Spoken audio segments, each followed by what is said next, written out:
After the COVID-19 pandemic subsides, economists forecast a looming economic crisis will hit that is larger than the Great Depression.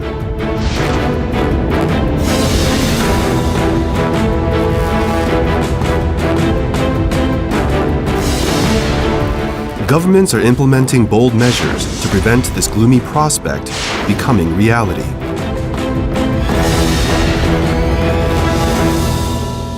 한국판 뉴딜종합계획은 대한민국 대전환의 시작입니다.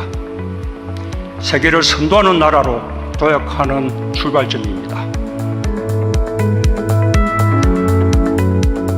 The South Korean government announced the Korean New Deal to overcome the economic downturn caused by COVID-19 and also bring structural change that will foster new growth engines.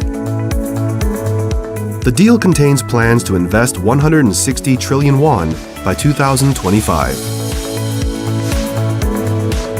South Korea, which also suffered from COVID-19, is regarded as economically safe despite the pandemic, as businesses were able to stay open thanks to the success of Korea's quarantine measures. At Invest Korea Week 2020, we will highlight the factors that make Korea attractive for investment. In recent years, Korea has emerged as an attractive investment destination.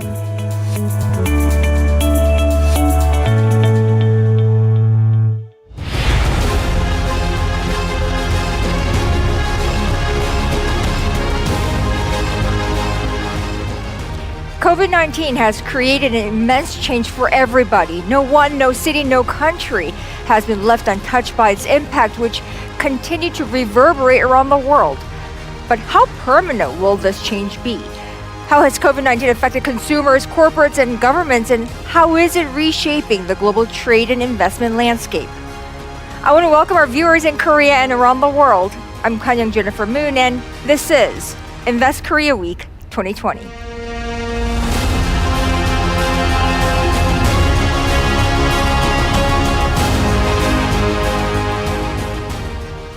Now, the pandemic has upended life as we know it. It's changed the way we live, we work, the way we interact with one another, and Korea's largest investment promotion event is no exception.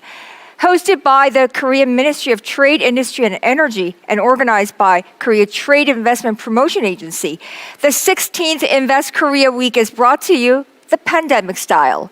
Instead of the in-person gatherings that we're used to, this year it's going virtual together with Ari랑TV.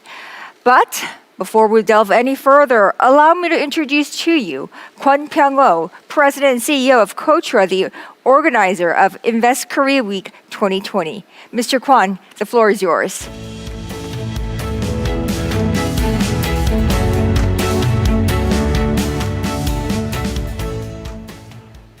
Distinguished global investors and journalists, esteemed viewers both at home and abroad, greetings from Korea. I'm Kwon Pyong-oh, President and CEO of Kochira. First of all, I'd like to express my sincere gratitude to Minister Sung Yun-mo, a Minister of Trade, Industry and Energy of the Republic of Korea, which is hosting today's event, and Mr. Lee Seung-yeol, CEO of 아리랑TV, which has jointly organized this event with us. I also extend my deepest appreciation to all the speakers and the panelists taking part in the event and discussions. The world economy is in the midst of a colossal typhoon. The IMF is forecasting that the global economic growth rate will fall to minus 4.4% this year. The UNCTAD also predicts that global foreign direct investment could drop by as much as 40% this year compared with last year. However, the COVID-19 crisis also creates new opportunities. The restrictions in movement required to stem the spread of the virus are accelerating. The post-industrial revolution with increasing hyperconnectivity and hyperintelligence. The importance of contact-free services, as well as new industries like AI and biotechnology, is growing as companies actively pursue digital transformation, and collaborate to overcome existing limitations through open innovation. In addition, because of COVID-19, companies are revamping the global value chains for stable supply while still working hard to maximize cost reduction as before. Given such challenges, countries equipped with capacities for innovation and stable infrastructure are in the spotlight as new investment destination. While COVID-19 is posing various difficulties for Korea, like everywhere else, we are successfully overcoming the crisis with effective disease prevention measures and preemptive economic policies. The OECD projects that Korea's economic growth rate will be the highest this year among its 36 member states. In addition, many indices of many international organizations highlight Korea as the best destination for investment in the post-COVID-19 and the post-industrial revolution era. Why is this? I believe this event will provide you with the answer. Through Invest Korea Week, we aim to highlight all the work which has been done this year to attract investment to Korea as well as to explore potential future policy directions. Most of all, we want to showcase Korea as a great place to do business. So during this event, I'd like to invite you to see for yourselves why Korea is a great place to invest. Well, thank you, Mr. Kwon. You know, who would have imagined just last year such a format? That's right. Invest Korea Week has been held annually since 2006, with many people participating each year. However, COVID-19 has forced us to create a new virtual kind of event like this. Nonetheless, it is great to be able to reach a wide audience through this TV broadcast, and I believe this is an opportunity to attempt something new. Something new, absolutely. You know, perhaps IKW 2020 like this could create a new model for all those investor relations in the so-called new normal era. However, the Invest Korea Week this week is not limited to this broadcast, is it? There are a string of events lined up. Yes, it is. Starting today, Invest Korea Week will showcase Korea's charm as an investment destination. Not only do we have the Global Innovation Forum and the Forum on Leading Industries of Korea to broadcast for you, but we also have many online events in store, such as presentations on promising industries in Korea, business meeting opportunities for foreign investors, and the briefings for foreign journalists. This year's theme for Invest Korea Week is Smart Innovation and Safe Growth with Korea. Through this event, I hope you can create global business opportunities with an innovative and safe Korea. Innovative and safe Korea, indeed. I assure you, Invest Korea Week 2020 will be no less in content than previous years. So to all the investors out there who wish to realize innovation and growth with Korea, do stay tuned. You won't regret it.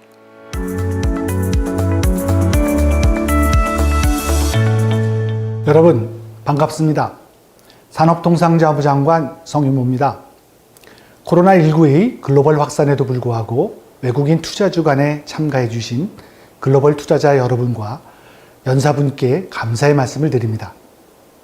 한국은 경제성장 둔화 등 대내의 불확실성에도 불구하고 S&P 글로벌 신용등급 AA를 유지하고 있으며 지난 10월 IMF도 우리 경제성장률이 OECD 국가 중 최상위권을 유지할 것으로 전망한 바 있습니다. 한국 정부는 코로나19에 따른 위기 상황에서도 효과적인 방역과 또 지속적인 경제활동이라는 두 마리 토끼를 함께 잡을 수 있는 정책을 성공적으로 추진해 오고 있습니다. 앞으로도 성공적인 K방역을 지속적으로 추진해서 기업인의 중단 없는 비즈니스 활동을 적극 지원해 나가겠습니다. 한국은 코로나19가 심각한 상황에서도 봉쇄나 이동 금지 조치 없이 기업의 원활한 경영 활동을 지원해 왔습니다. 현재 중국, UAE, 싱가포르, 일본 등 주요 국가와는 입국 절차 간소화 제도를 도입 운영하고 있으며 향후 그 대상 국가를 확대해서 기업인의 원활한 출입국을 적극 지원할 계획입니다. 아울러 세계가 인정한 K 방역 모델이 전 세계로 확산될 수 있도록 국제사회와의 연대와 협력도 선도해 나가겠습니다. 한국 정부는 성공적인 방역 대응을 기회로 한국을 가장 투명하고 안전한 첨단 기업의 세계 공장으로 만들어 나갈 것입니다. 반도체, 바이오, 미래차, 수소, 2차 전지 등 신산업 중심으로 첨단 산업을 유치하고 국내외 공급 수요 기업이 함께 협업할 수 있는 첨단 산업 클러스터 조성도 지원하겠습니다. 이에 필요한 재정 지원 및 세액 공제, 또 규제 특례 등 기업 맞춤형 혜택을 강화하겠습니다. 또한 한국형 뉴딜 정책을 통해서 경제 위기 극복은 물론 디지털, 친환경 혁신 기반을 구축하겠습니다. 디지털 인프라 구축과 언택트 산업 육성, SOC의 디지털화를 추진함으로써 4차 산업혁명과 디지털 경제로의 전환을 가속화해 나갈 것입니다. 스마트 그리드, 신재생 에너지, 수소차 등 그린 뉴딜을 통해 저탄소 에너지 혁신을 이루어 낼 것입니다. 한국형 뉴딜 정책에 대한 글로벌 투자자 여러분들의 많은 관심과 참여를 기대합니다. 페이스북 창업자 마크 주커버거는 가장 큰 위협은 위험을 감수하지 않는 것이다 라고 했습니다. 갈수록 고조되는 미래의 불확실성과 본격화되는 세계 경제 위기를 극복하기 위해서는 현재에 안주하기보다는 더 나은 미래를 만들기 위해 새로운 도전을 끊임없이 시도해야 합니다.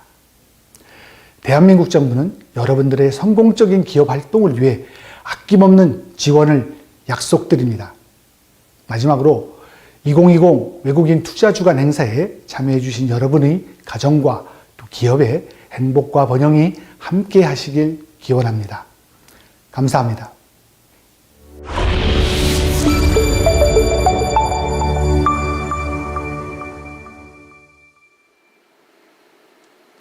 Brought to you by the Ministry of Trade, Industry and Energy of the Republic of Korea and Kochira, you're watching Invest Korea Week 2020 on Ari랑TV. Now, digital technology is at the center of today's economic development debate due to its wide use during the COVID-19 outbreak. While there is no doubt that the pandemic is amplifying the adoption of new technologies, technological advancements were already changing the world over the past 2 decades, from living standards to the very nature of our work.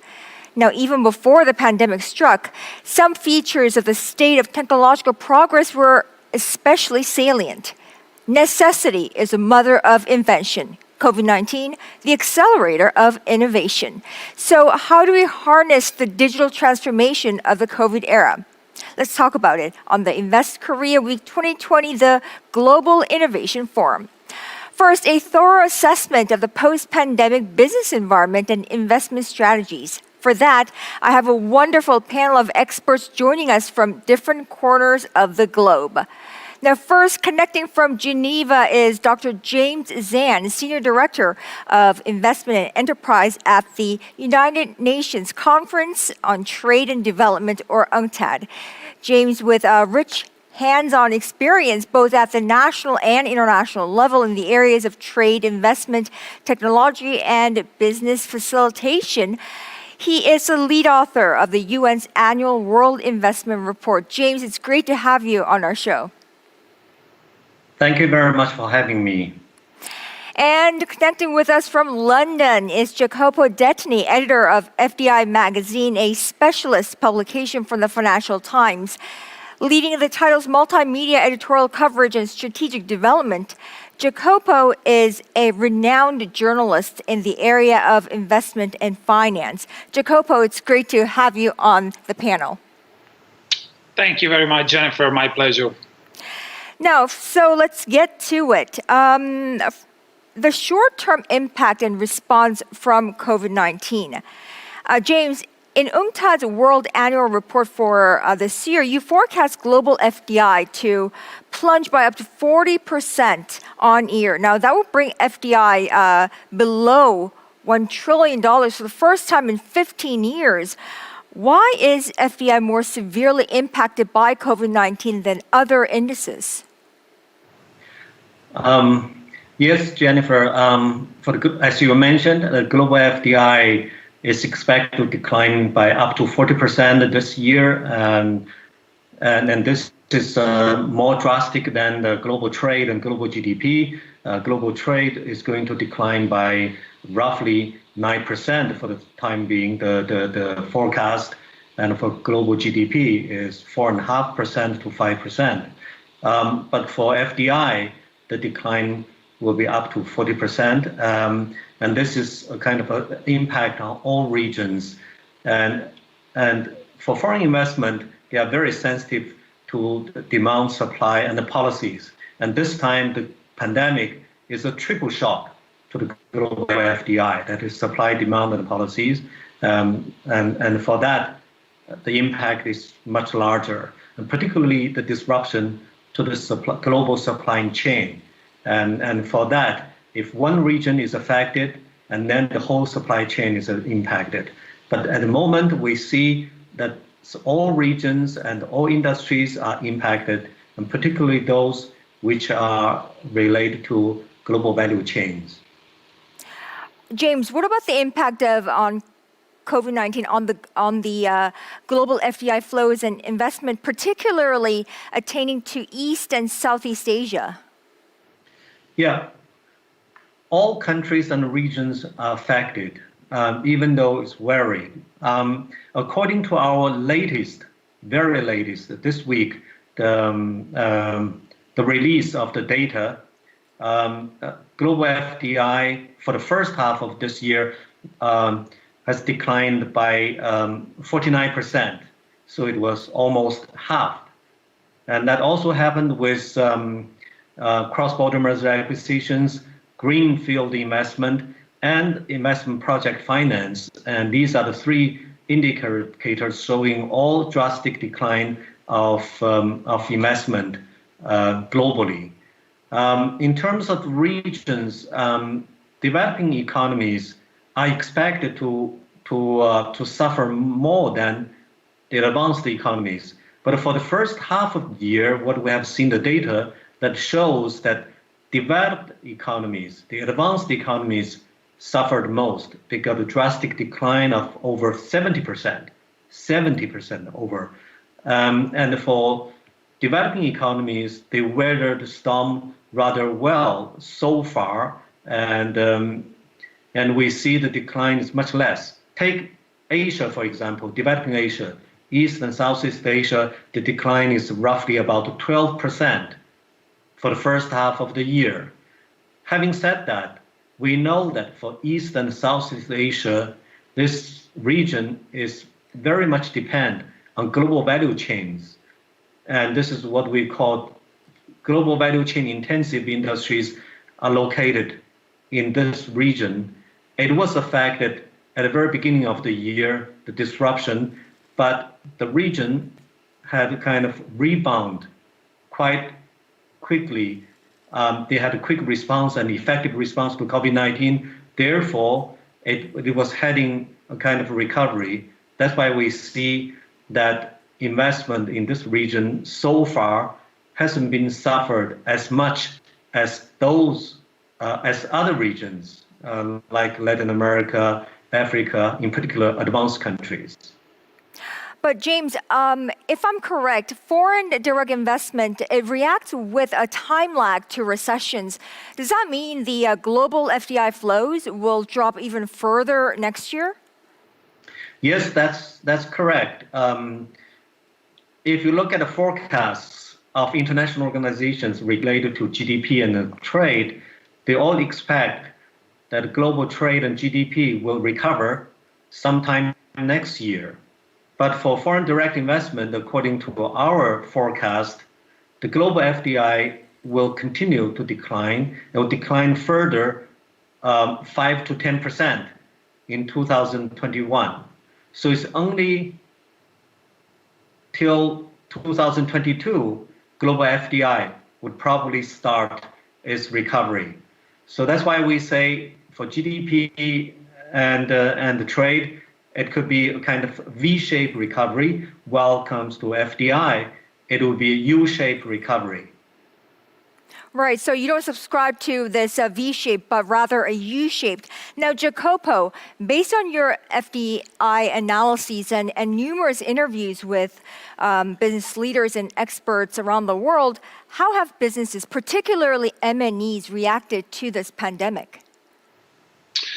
Yes, Jennifer, this is an ongoing question in a way, to the extent that the same multinational corporations are still in the process of reassessing their international footprint and relocating their supply chains accordingly. I think that's something that has become clearer in the past few weeks. Is something, for example, very interesting from the United States. U.S. investors, they typically have been the world's biggest source of foreign investment for many years. They've been the engine really of globalization. What we have seen for the first time since we started tracking FDI project data in 2003 is that in the past few months, or actually since the beginning of the year, U.S. investors have been focusing more on domestic investment rather than international investment. Actually, the ratio since January to until August, they have announced twice as many projects, interstate projects, what we call interstate projects, so projects in different states within the United States, different from their headquarters, than projects outside overseas abroad. And this is really tells you of a sort of like a flight to safety that we are experiencing and seeing. We were already seeing it in the past, but this has definitely accelerated. And investors like U.S. investors in this particular market, they tend to be more cautious, more hesitant to invest abroad, and therefore they are focusing more on their domestic market. And this tells you of a general attitude of multinational corporations that they are themselves still in the process of assessing the consequences, the long-term consequences of this pandemic, and therefore adjusting their strategies accordingly. I think that it's very interesting what James said about global value chains. Not each value chains will be relocated. Actually, probably most of value chains will not be relocated because it doesn't make economic sense. There will be a number of value chains, like we have read and have written also much about, for example, the value chains in biotech, value chains in pharma. These value chains also in digital technologies that have become more and more strategic moving forward. They will probably be relocated closer to home markets, and so they will probably become more of a regional domestic play, whereas value chains in industry like, for example, ready-made garments that have been one of the backbones of the global market, probably they will not suffer as much or suffer as much disruption as other industries. I was reading last week that, for example, Bangladesh, which is one of the biggest exporters of ready-made garment, that has definitely conquered that niche, that part of the value chain market, is expected to rise to keep growing this year by 3.5% GDP growth expected in 2020, which is much less than last year, but still testament to the fact that the economy has been resilient, and particularly the export-oriented sector has been to some extent resilient to this the level of disruption that we are seeing in the global economy. Right. So then, which industries were the most seriously disrupted by the pandemic? Well, obviously, one easy guess is tourism. Tourism has been an industry that has attracted mounting level of domestic and foreign investment in the past years, supported by this incredible globalization of passenger flows. Really, tourism has really become global, and with the rise of China and other once emerging economy, and now big middle income countries, tourism has been taken to another step of development. But obviously, with the pandemic and with the lockdowns and restriction to traveling, and more than just restriction, also like a general mindset of potential travelers, that obviously now they have to be much more careful. They are much more sensitive to the possible risks implied in traveling elsewhere abroad. Tourism has basically come to a halt, really. So I would definitely pick this industry. Another one, possibly again, if we look at those industries that have been disrupted because of their reliance on global value chains. And in the first months of the pandemic, if you go back to March, April, May, particularly when China got hit, that has been a moment where global value chain have been heavily disrupted because of the incredible reliance on China of many industries. So if you look at manufacturing, automotive, for example, or manufacturing really across the board had disrupted, and then obviously also the no-brainers like the sectors that have been under the eye of everyone. So pharma, anything related to protective protection equipment. Those have been sectors that have been highly disrupted. But then obviously there have been a few sectors also that have to some extent benefited or not been disrupted as much as others. And if you want, we can also talk about them. Right. As James mentioned, as Jacopo yourself mentioned, the COVID crisis has amplified the profound fault lines in the functioning of global value chains, and it's really exposed the fragility of a model characterized by high interdependencies between leading firms and suppliers located across several continents. Now, looking beyond the pandemic, James, what are the long-term prospects for GVC? I mean, how will they evolve beyond the global crisis caused by this pandemic?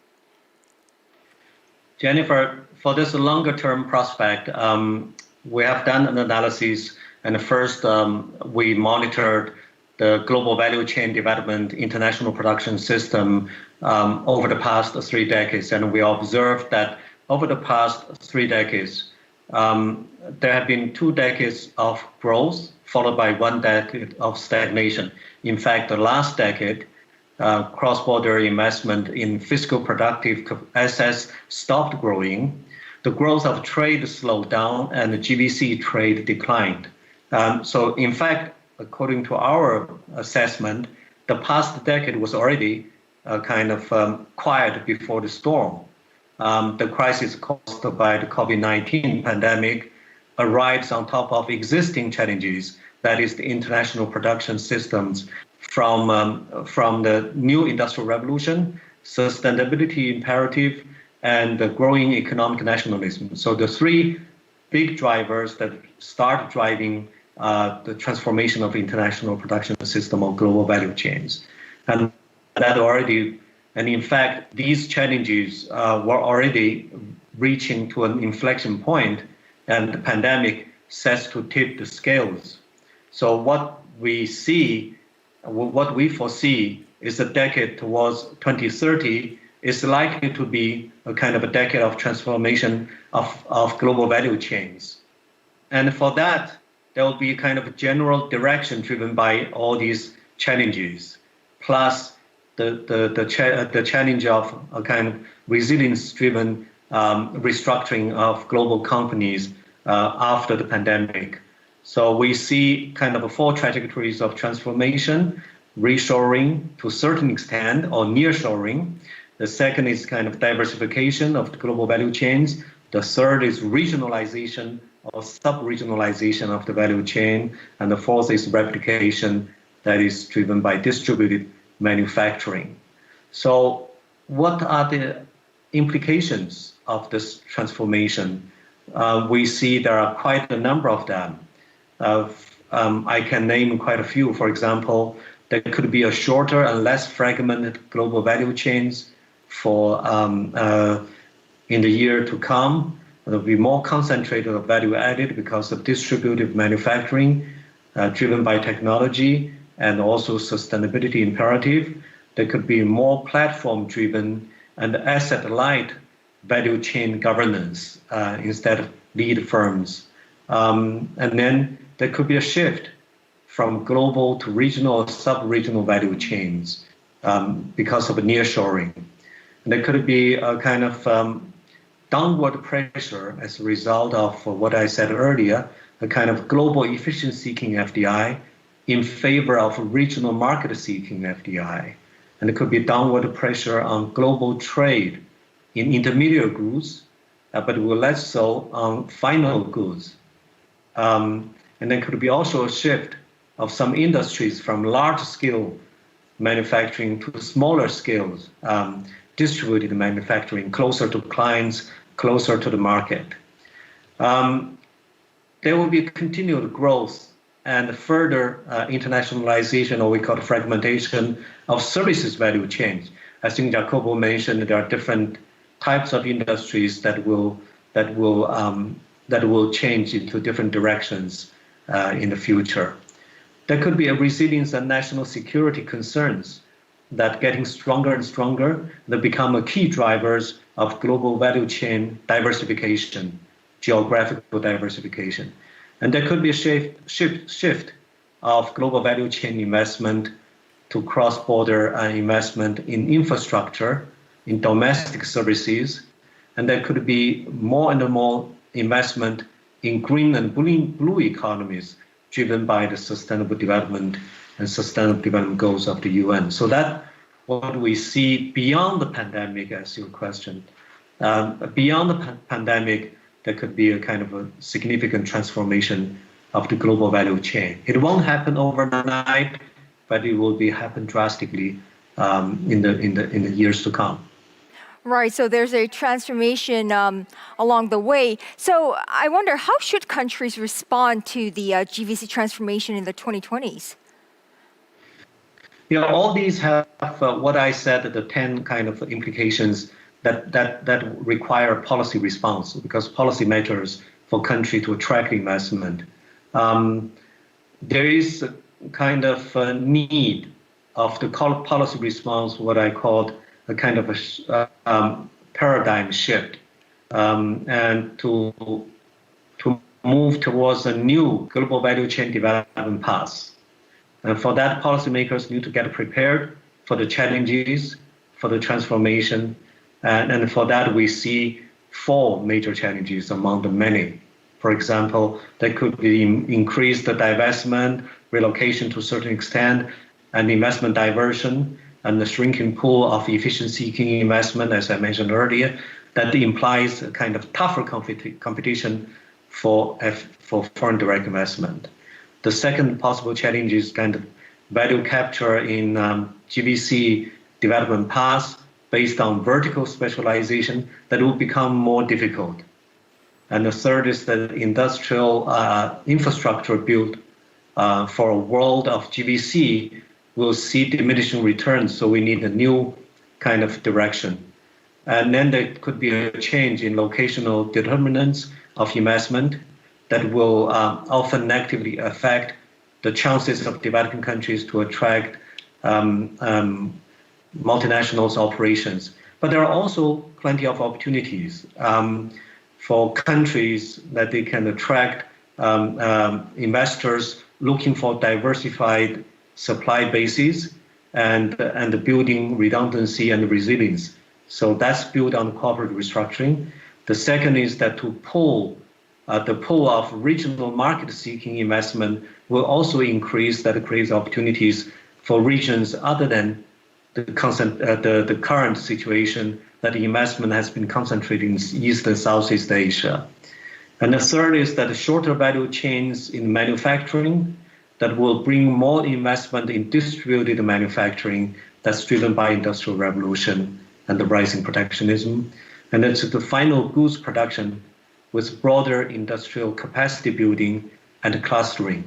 So that can also create opportunity. And then digital infrastructure platforms will also enable new applications and services that will improve the bottom-up access to the global value chains. What governments need to do? There's a need for a kind of shift, this kind of investment development path shift, that's from the focus on export-oriented, efficiency-seeking investment in a narrowly specialized global value chain segments to an export, broad-based export strategies, investment for production, for regional markets, plus investment in a broader industrial base. There's a shift also from cost-based competition to single location investors, and from there to competition for diversified investment based on flexibility and resilience. There should be also a shift of the priority on the large-scale industrial investors with big infrastructure to make rooms for smaller-scale manufacturing facilitated and the services with the lean infrastructure, particularly the digital-related infrastructure. So there's a need also for adjustment of the investment promotion strategies for countries, also focusing on green and blue economies, which has a great potential, a lot of investment in those areas. Now, finally, James, are there any new strategies that international organizations like UNCTAD are drawing up to better promote and facilitate global foreign direct investment at this time? Yes, we are doing that. As an international organization, first and foremost, we would like to help countries to set a new generation of investment promotion strategies, particularly to attract investment in sustainable development sectors or in sustainable development goal areas. For that, we need a new set of investment promotion strategies. We need to reorient the investment promotion incentives. We need to partner the outward investment promotion agencies in advanced countries, including in Korea, with those inward investment promotion agencies in poor countries, in low-income countries, to promote investment into those countries. We also need to advise to help developing countries, particularly the least developed countries, to strengthen their capacity for preparing pipeline bankable projects in some of their SDG-related areas, like agriculture, infrastructure, public services, education, health, so on and so forth. So in this area, we intensified our efforts in partnership with many other institutions at the national and international level to promote investment into this area. We also encourage Korea multinationals to invest in Africa, in Latin America for sustainable development. And this is for mutual benefit of the economies in those countries, as well as to strengthen the competitiveness of Korean companies, particularly to build on the advantages, technological advantage that possessed by the Korean companies in green and blue economies. And Jacopo, any final thoughts going forward as we move beyond the pandemic? Yes, I think that this final line by James, focusing on emphasizing the potential of green and blue economies is key and is going to be key moving forward. Governments across the world, they will have to find instruments to ignite an economic recovery after this pandemic crisis or the crisis triggered by the pandemic. And definitely there has been a lot of talks about designing and engineering the right incentives to support sustainable growth, to support growth that is more aligned to the overall sustainable development goals drafted by the United Nations. And also we have to consider that there is this, as opposed to the post-global financial crisis, now there seems to be a consensus over the need of a protracted period of expansionary policies, both on the fiscal and monetary side, which means that government will be willing within or also without their capabilities, because obviously we are seeing incredibly burgeoning levels of debt. They will be willing to spend public money to support an domestic industrial strategy, a regional industrial strategy, and renewable energies, or like if we want to take the sector as a whole, like the green economy and the blue economy for countries with longer coastal lines or island nations will be key, because they are job generating industries. And so far, just a few countries have retained deep specialization in the development of those technologies. Think of, for example, wind turbines. Just a bunch of countries around the globe are producing wind turbines, the likes of Denmark in Europe or China in East Asia. And this technology is by now is pretty accessible. There aren't very many barriers to entry, and so many more countries will be willing to develop a domestic capacity of producing, for example, wind turbines or solar panels to support local development in renewable energies. And within this perspective, a clear industrial policy with specific support for these sectors will be key for the success of an overall strategy to trigger green growth. And the same goes with, for example, electric vehicles. Europe is lagging behind the development of electric and adoption of electric vehicles, and now the European Union is spending a lot of efforts and is urging countries to support the development of electric vehicles, the development of the domestic manufacturing capacity of batteries for electric vehicles. A more recent development is hydrogen, the development of a green hydrogen infrastructure for green mobility. So I think that moving forward, this has been a general policy direction that everybody sort of agrees that it would be the right thing to do, and I would expect government to be more assertive moving forward in allocating budget for the development of sectors participating in the green economy. So the advice from the two gentlemen here: go smart and go green when investing moving forward. And it also looks like FDI will not recover all at once or evenly from this COVID-19 outbreak, although it may be impossible to make any projections on how the pandemic will unfold. What seems definite, what I gather, is that individual governments' handling of the pandemic and their pace of economic recovery will determine the flow of FDI. Well, that wraps up the first of our 3 sessions on the topic of global innovation. Dr. James Zan of UNCTAD, Jacopo Detni of FDI Intelligence, many thanks for a fantastic panel discussion today. We appreciate your insights and expertise. Thank you, Jennifer. Now that we have an overview of the global business and investment environment in the post-pandemic era, why don't we invite some perspective from the Korean side? This is Korea's push to make post-COVID recovery greener and more innovative.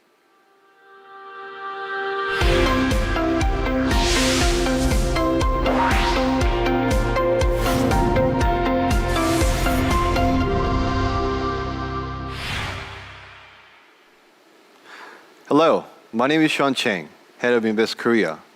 I would like to offer our heartfelt welcome to the Invest Korea Week viewers from all around the globe. Currently, people all over the world are experiencing unprecedented consequences from the COVID-19 pandemic. The global economic growth rate for 2020 was expected to be around 3%. With the COVID-19 outbreak, however, this has taken a sharp turn into negative territory. Korea, of course, is affected as well. Yet, Korea still deserves the spotlight against the backdrop. Why? It's because Korea has flattened the epidemic curve, recording around 100 daily infections, evidence that large economies are seeing more than 20 to 30,000 new virus cases every day? Probably, but that isn't the only reason. Today, I would like to describe why you need to pay attention to Korea in 3 keywords. The first keyword is smartization, otherwise known as digital transformation. With the COVID-19, the world is witnessing a rapid transition to a contact-free era. The Korea aims to seize the emerging opportunities during this transition and is actually ready ahead of the trend. Do you know what this is a map of? This map shows the movements of COVID-19 patients. Contact tracing is crucial, preventing the spread of COVID-19. Here's a pop quiz. How long do you think it takes to identify what you see on this map? A day? Half a day? 1 hour? No, just in 10 minutes will do.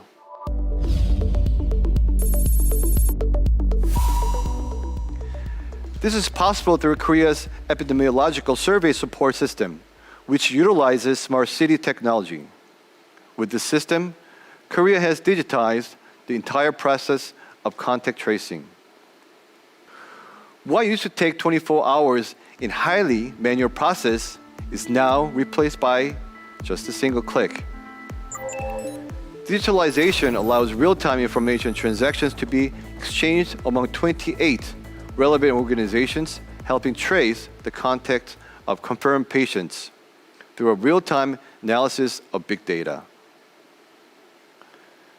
This system was made possible thanks to Korea's digital prowess. Look, here are some numbers representing Korea's 5G technologies. The country was the first in the world to launch commercial 5G services. Now, the numbers of 5G subscribers in Korea has surpassed 8 million. And its year-over-year customer data usage on 5G has increased over 2,000%. These numbers signify that Korea has laid the foundation for 5G mobile networks that will spur growth in the coming years. In addition to that, Korea's current 4G network has the fastest download speed on Earth, with the world's highest penetration rates of the internet connectivity and smartphones. Reputable organizations such as the World Economic Forum recognize Korea as a global leader in information communication technology. With this background, how does the Korean government plans to enhance the digital competitiveness of Korea? The Korean government recently announced its version of New Deal in connection with its digital initiatives. Combination of digital and New Deal may sound unfamiliar to you. Digital New Deal is a new policy the Korean government plans to focus on in the post-COVID-19 era. Its main project includes both data dam and AI for government. It aims to incorporate Korea's outstanding digital prowess across all industries. Korea's exceptional digital infrastructure and effective government support system provides you an opportunity to be pioneers in the field of smartization. The second reason to pay attention to Korea is innovation. What comes to mind when you hear the word innovation? Maybe drive-through, walk-through COVID-19 tests? Korea was definitely an innovator. Korea introduced and established a new global standard for virus containment measures, as foreign press such as CNN and Bloomberg have recognized. Korea's boy band, BTS, reached #1 on Billboard chart, and director Bong Joon-ho's film Parasites won an Oscar. These are some examples of wave of pop culture, which Koreans call Hallyu. Yes, this is also innovation. It goes beyond cultural phenomenon to create new added value on the fashion, beauty, and entertainment industries. Last year's Hallyu-related exports exceeded $12.3 billion and 22% higher than the previous year. What else? I would like to tell you a story of innovation which changed the world 30 years ago and still leads today's technology. Is there anyone who remembers this phone, vintage mobile phone, that was popular 30 years ago? I'm not sure if any of you can think back to when you used this type of phone, but analog-based wireless networks at the time had a poor voice quality and frequent interruptions. Mobile telecommunications went from analog to digital through the adoption of CDMA technology. It was a groundbreaking innovation, opening the door to the digital era, paving the way for the future 3G, 4G, and 5G networks. Did you know Korea was the center of this evolution? In 1996, in cooperation with Qualcomm, Korea was the first in the world to successfully begin commercial CDMA services. In 1988, Korea achieved another first commercial broadband internet. These innovations laid the groundwork for the exponential growth of mobile handset manufacturers such as Samsung and LG Electronics. Their innovation continues. They currently lead the flexible display market for foldable OLED. Experts predict Samsung will account for 80% or more of the foldable smartphone market. Korea's competitiveness in innovation hinges on superb human resources. For the last decade, Korea has maintained its top position in tertiary education with a graduation rate of 70%, and a significant number of those graduates are engaged in research. Many foreign companies and institutions doing business in Korea tell me it's easy to hire highly qualified employees in Korea. Korean-based Chamber of Commerce leaders from multiple countries also agree to this. It's not surprising, then, that Korea has been ranked #1 Asian country on Bloomberg Innovations Index for 7 consecutive years.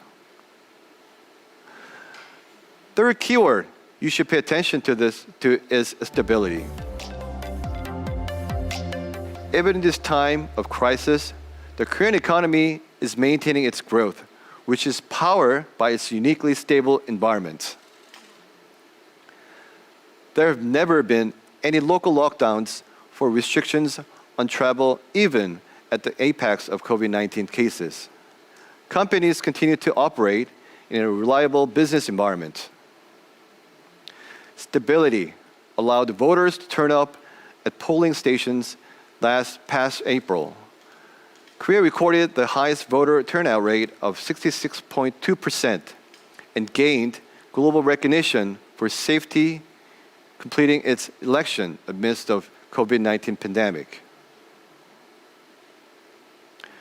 Such a stability is also behind Korea's economic index. The International Monetary Fund estimated Korea's economic growth rate to be one of the most stable in the world. And Moody's and S&P Global Ratings kept South Korea's credit rating at AA, noting its economic robustness. There are influential global high-tech leaders and stable industry clusters in Korea. Global Wafers, Henkel, Merck, DuPont, and other multinational companies have set their business in Korea to benefit from collaborations. Korea has the highest market share in global high-tech industries such as memory, semiconductor, foldable OLED, and secondary battery. The data bodes well for the sustainable future growth of Korea's industries. We can predict Korea's secondary economy will remain strong. Smartized, innovative, stable Korea will be the growth engine powering the future global economy. Backed by advanced digital infrastructures, Korea will lead the future technologies such as AI, big data. Korea will become a global production base for high-tech industries such as semiconductors, future cars, and more. And furthermore, Korea will take a leap forward to become a hub for biotech and healthcare industries. As Korea's National Investment Promotion Agency, Invest Korea provides one-stop service for foreign investors. Following the COVID-19 outbreak, we have been offering our services in a contact-free way. We provide you with information through video on factory sites, industry, and companies that you seek to invest in. All negotiations, registrations, and agreements can now be carried out in a contact-free way. Winston Churchill once said, "Don't waste a good crisis." Today, COVID-19 poses a challenge to us, but I'm certain that we will find a seized opportunity to take another leap forward. On the path toward the future, you can be assured that Korea will be with you all along the way.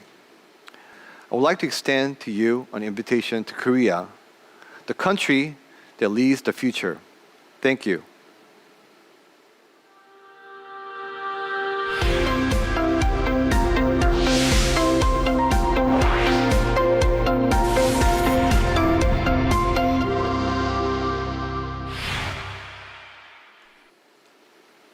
Welcome to Invest Korea Week 2020.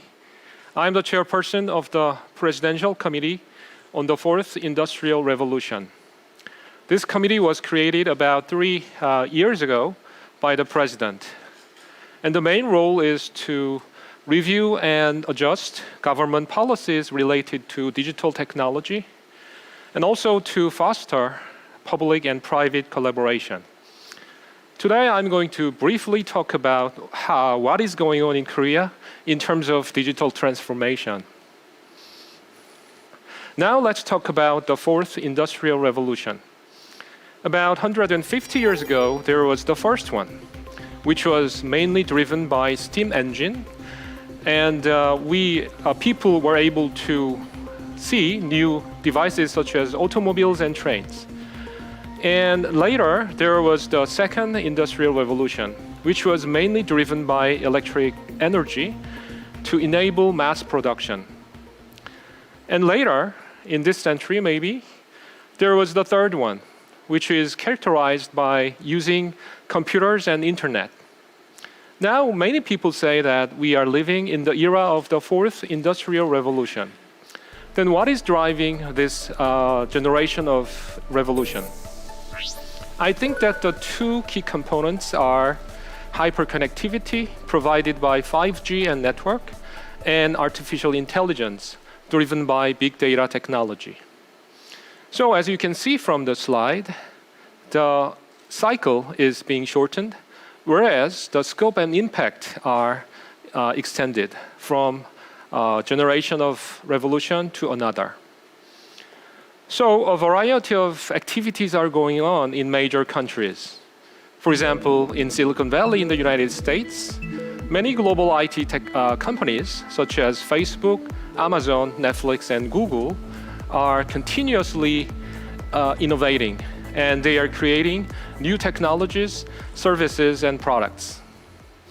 Also, Japan and Germany are improving their already strong manufacturing industries leveraged by AI and big data. China is not an exception. China is also investing a lot in order to foster their innovations in AI and related industries. Starting early this year, everyone is suffering from the new disease called COVID-19. So we have to live by a new set of rules, sometimes called new normals. So non-contact activities like this event are common, and also every day we have to worry about disasters such as fine dust as well as the virus. More importantly, I think, we are seeing a lot of changes in the global value chain. So in order to cope with this crisis, Korean government recently announced a new plan called Korean New Deal. Let me repeat what President Moon Jae-in addressed about 3 months ago. The Korean New Deal is Korea's declaration of its transition to becoming a leading country from a country that has trailed behind, from a carbon-dependent economy to a low-carbon economy, and from an unequal society to an inclusive society.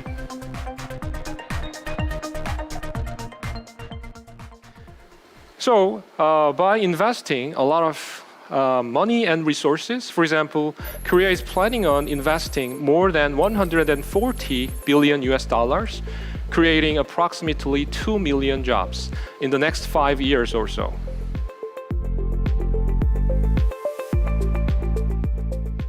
And in order to realize and implement this plan, Korea is focusing on 3 technologies often collectively called as D, N, and A.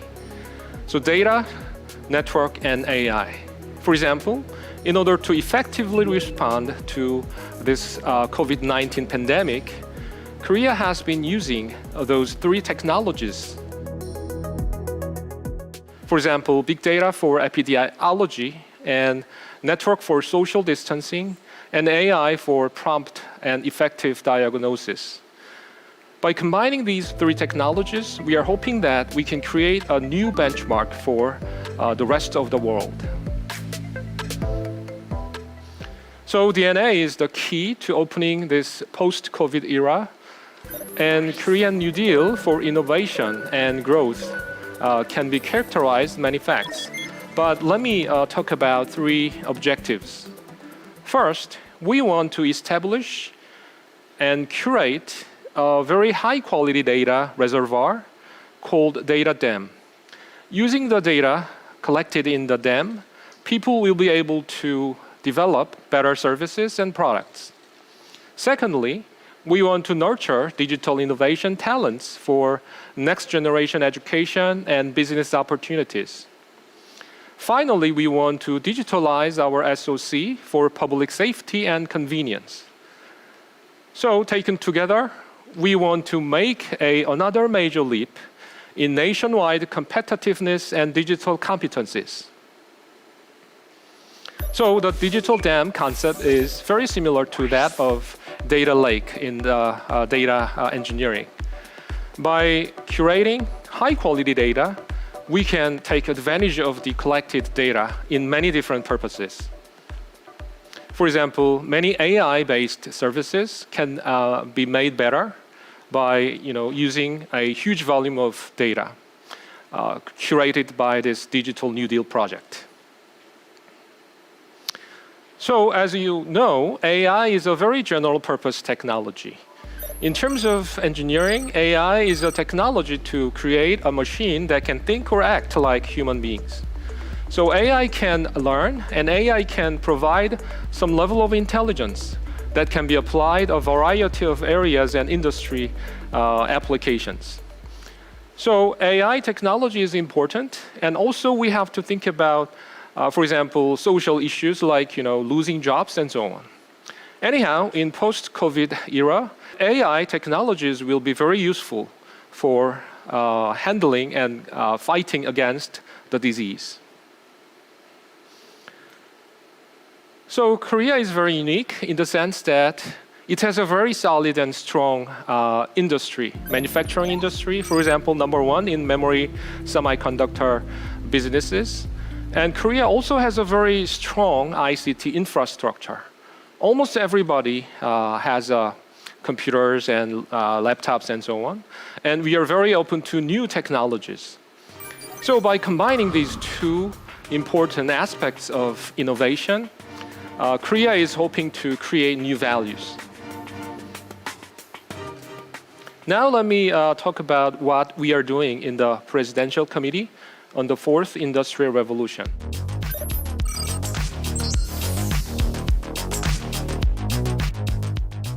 There are many activities that are going on, but maybe probably the most important role is to adjust and review government policies across different ministries. And also, we run several special committees. For example, a special committee on digital healthcare, another special committee on smart city, and so on. We also run a series of hackathon events in order to provide a place where people can exchange their ideas and they can, debate over the important issues. Also, in this November, we are going to host an international conference in order to provide a ground for exchanging ideas. So, in terms of technology, I think that we have to create something very revolutionary. But in terms of applying the new technology into the society, I think that maybe if evolution will be a better term. So our committee is working hard in order to bridging the gap between technological evolution and social evolution. This is it, and thank you very much for your attention. I hope you will enjoy the rest of Invest Korea Week 2020.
Whether it's automated driving in autos, smart grids and utilities, renewables and energy, digitalization in banking and retail, or robotics and industrials, most sectors of the economy had been seeing paradigm shifts in the way business is conducted even before the COVID-19 pandemic. Now, according to a survey by an American cloud communications platform, 97% of enterprise decision makers say COVID-19 has sped up digital transformation by 6 whole years. Now, in this panel discussion, we examine how Korea is making its digital transformation for the post-pandemic era and identify the key growth drivers in this day and age. Well, I'm delighted to be accompanied by an excellent group of panelists here. They're all prominent figures in the business realm here. Now, to my immediate left is Dr. Hui Chang-moon, Professor Emeritus at the Graduate School of International Studies at Seoul National University. Professor Moon is also an honorary ambassador of foreign investment promotion for Korea. Professor Moon, thank you for being here. Very nice to be here. And to his left is, of course, James Kim, Chairman and CEO at the American Chamber of Commerce in Korea. James, it's lovely to see you on the panel. Great to see you. And to James's left is Jim Faltasek, Managing Director of 3M Korea. Jim, thank you. 안녕하세요. 반갑습니다. Oh, well, yes. Nice to meet you too. And next to him is Eric John, President of Boeing Korea.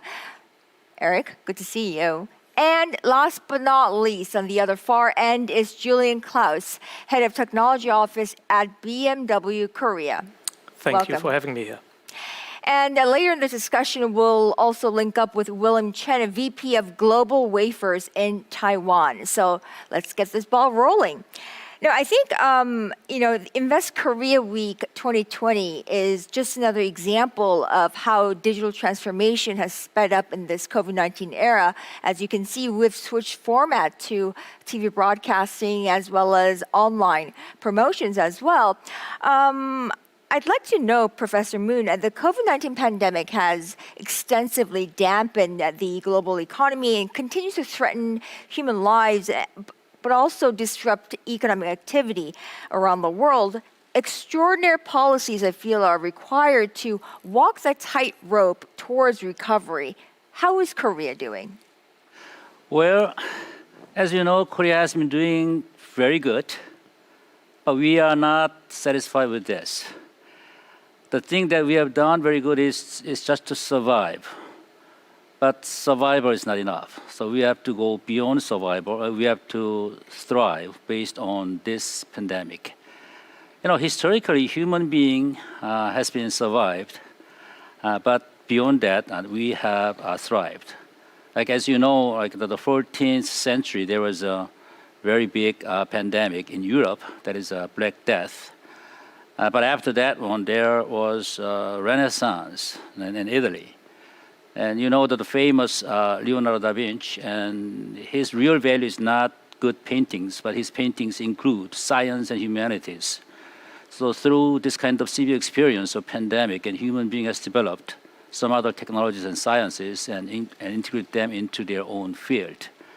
And again, 17th century, there was a big pandemic in London we called the Great London Plague. But during the pandemic, as you know, the famous scientist, Isaac Newton, developed calculus, and he also developed some fundamentals of his sciences. So this is a kind of like a new opportunity. And after that one, Great Britain led to the first industrial revolution, including James Watt's a steam engine and so on. So now we are experiencing the COVID-19. So what is the implication? Just to survive or thrive? We first have to survive, but we have to go beyond survival. And there's good news. We have technologies. We have digital transformation. We have artificial intelligence. We have big data and cloud services, which are so-called some technologies of the fourth industrial revolution. So if we are not just smart, but wise enough to integrate all these technological development, there's a good chance for us to go beyond this kind of survival status.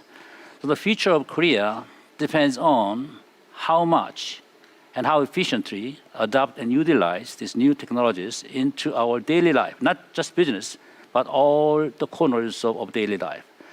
Then maybe next year or years later, Korea is going to be more competitive than any other regions in the world. Thanks.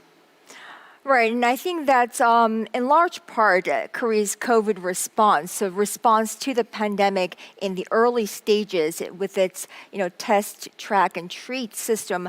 And also, we're one of the few countries that never had to go under a border shutdown or a lockdown of our society. In the third quarter of this year, Korea posted a 1.9% growth, so that's a turnaround from the quarter before.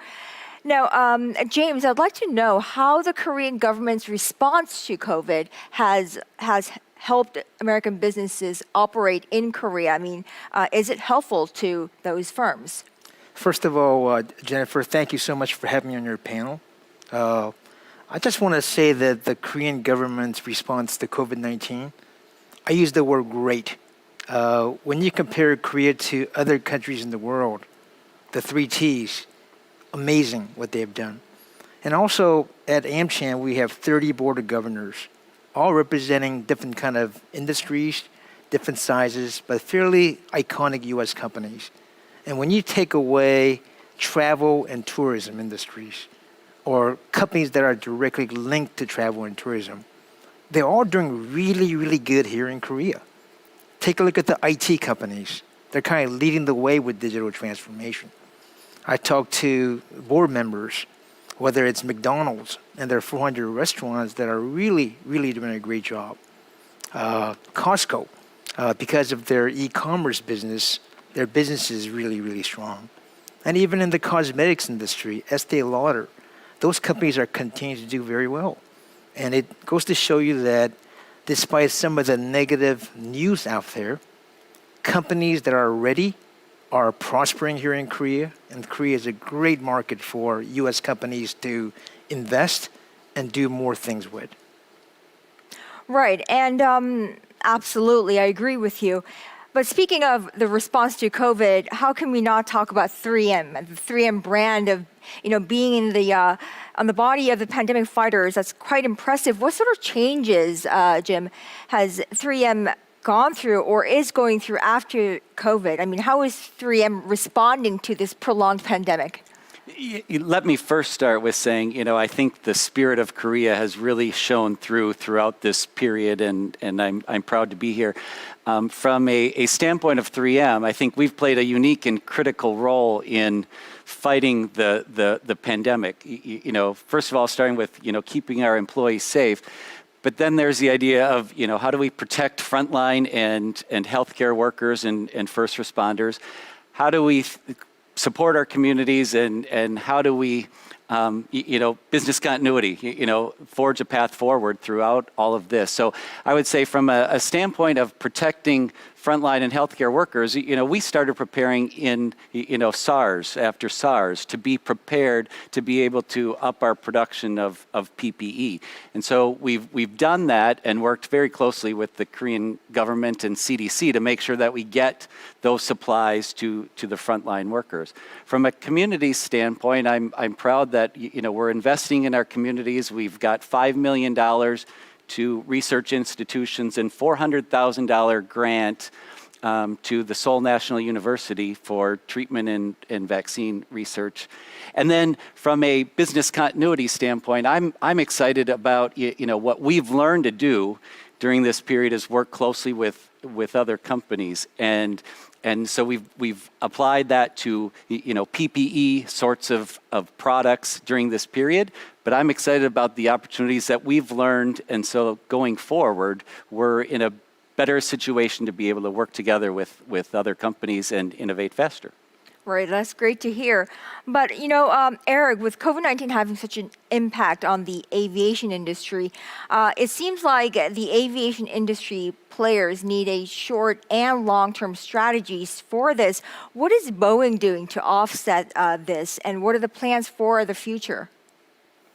For us, the number one priority would be probably the number one priority of anybody here, which would be making sure that the aircraft that you're going to get on is safe.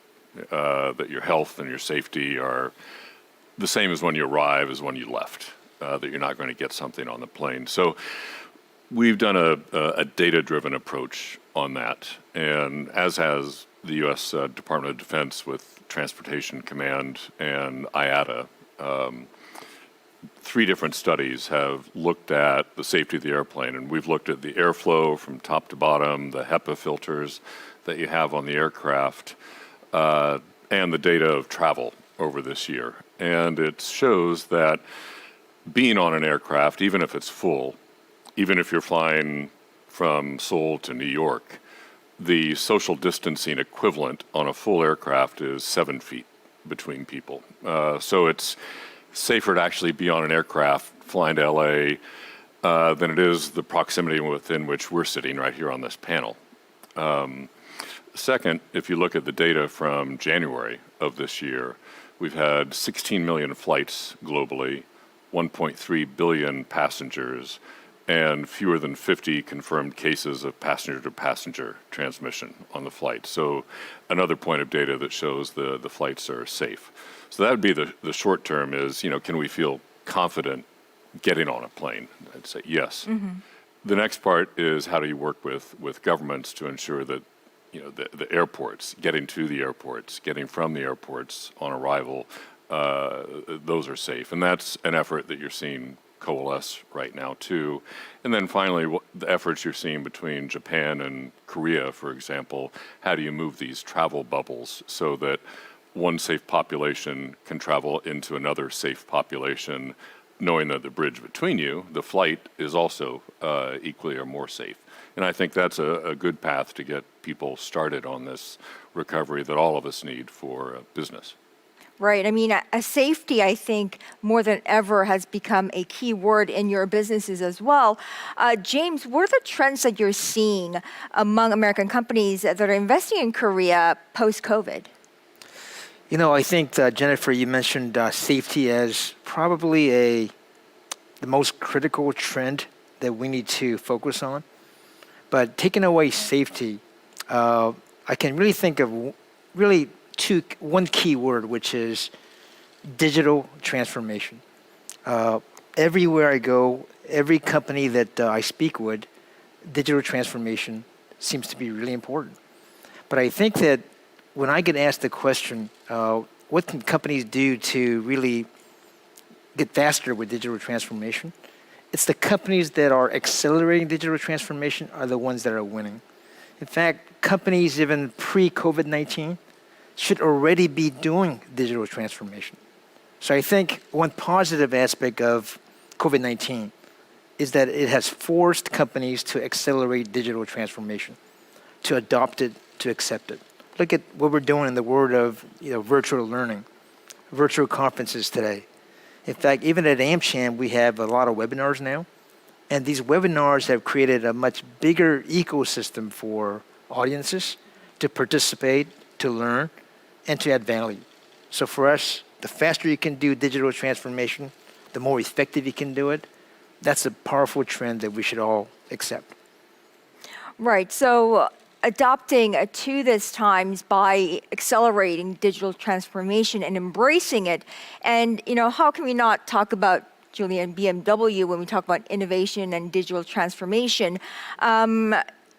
Is Korea an attractive market in realizing BMW's vision for innovation? Absolutely, Jennifer. I mean, our innovation goals can be abbreviated as ACES: autonomous, connected, electrified, and services. And Korean companies, they contribute to all of those fields in fantastic ways. Over the last 5 years that we have been doing technology scouting here in Korea, we have been working with numerous universities, research institutes, startups, but also established companies.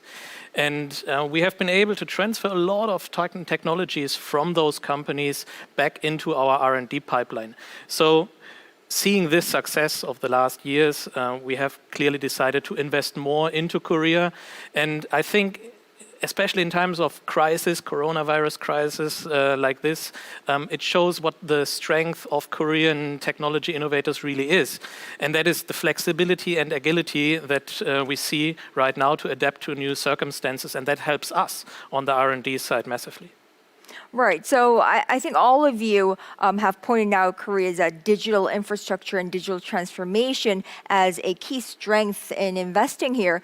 Back in June, the Korean government announced what's dubbed the Korean New Deal. It's a more than $130 billion initiative, a program that brings together COVID-hit economy recovery with the longstanding goals of digitalization and quality job creation. Professor Moon, one of the two pillars of this Korean New Deal is, of course, the Digital New Deal, along with the Green New Deal, which targets digital technologies such as artificial intelligence, the fifth generation wireless network technology, and blockchain, among other things. Does this initiative help American firms, or does this initiative help make Korea a more attractive investment destination for any firms? Sure, it does.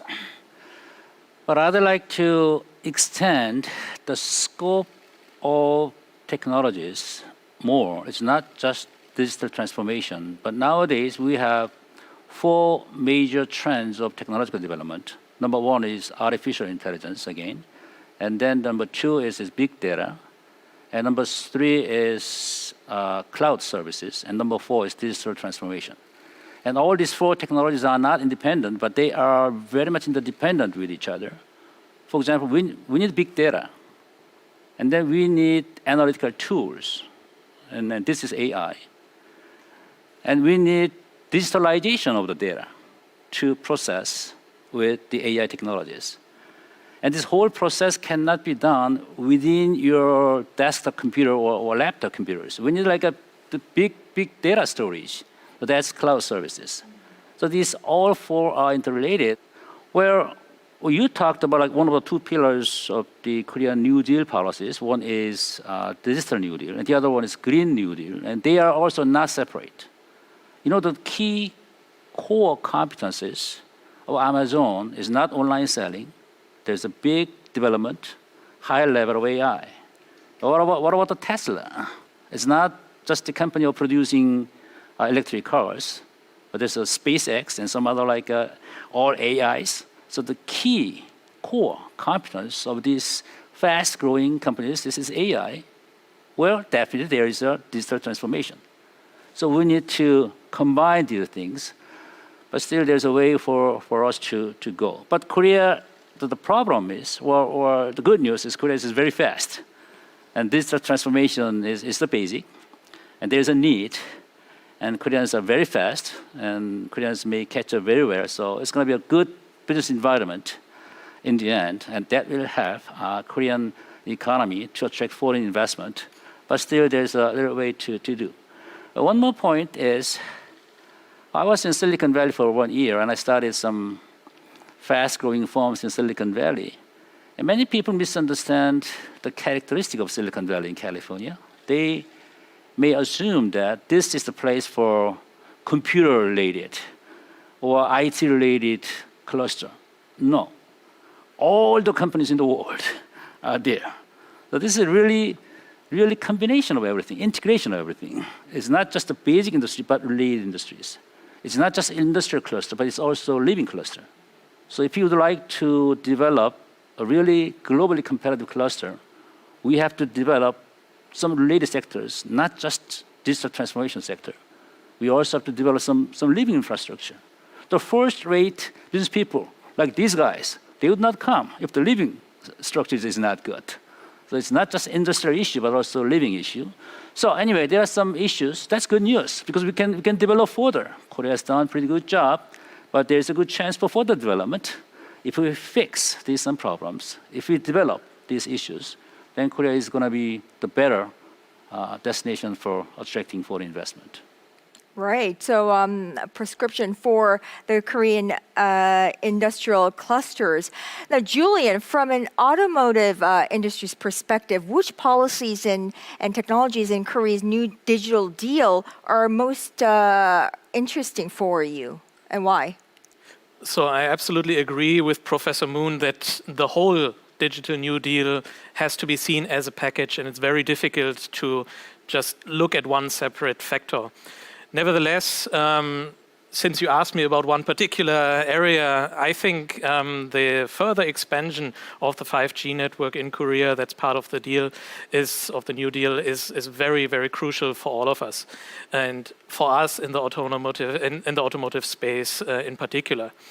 5G in Korea was the first commercialized network, and I believe with further investment into the network infrastructure, Korea can keep its top spot in the world. For us, as an automotive company, that means we develop 5G hardware and software here in Korea with several partners, but not just for Korea, but for a global market, for a worldwide market. And I believe Professor Moon also mentioned really the impact that it has on our everyday lives here in Korea.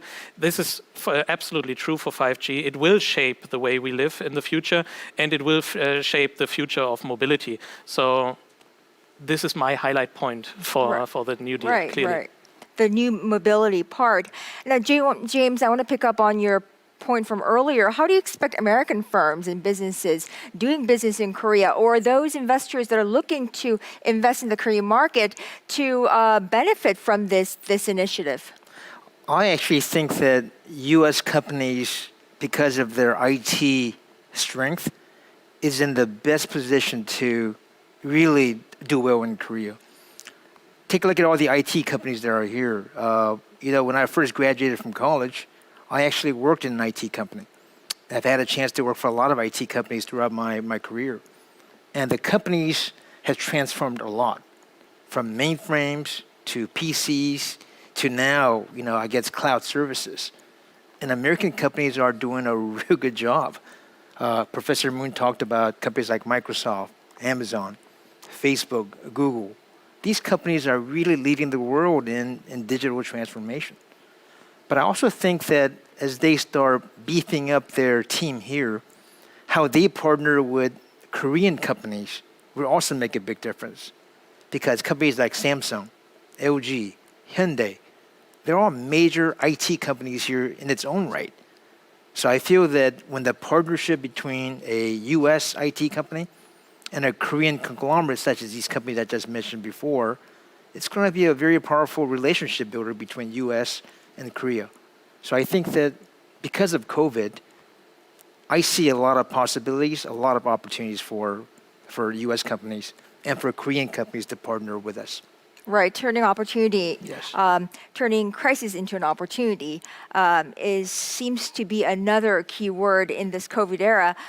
But also, what's also key in this era is the diversification of materials, parts, and equipment sourcing as it becomes an increasingly key focus for Korea and the rest of the world as the global value chain is undergoing vast changes to COVID and other factors. Now, a few months back, the Korean government unveiled its plans to invest roughly $4.2 billion through 2022.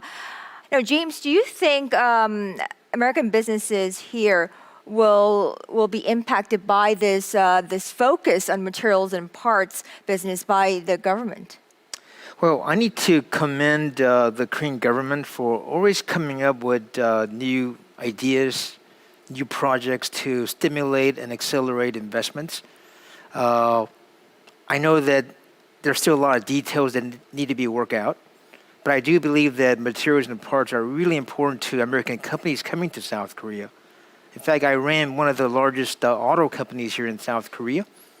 And if you take a look at some of the real value that was created out of Korea, is because of the Korean suppliers.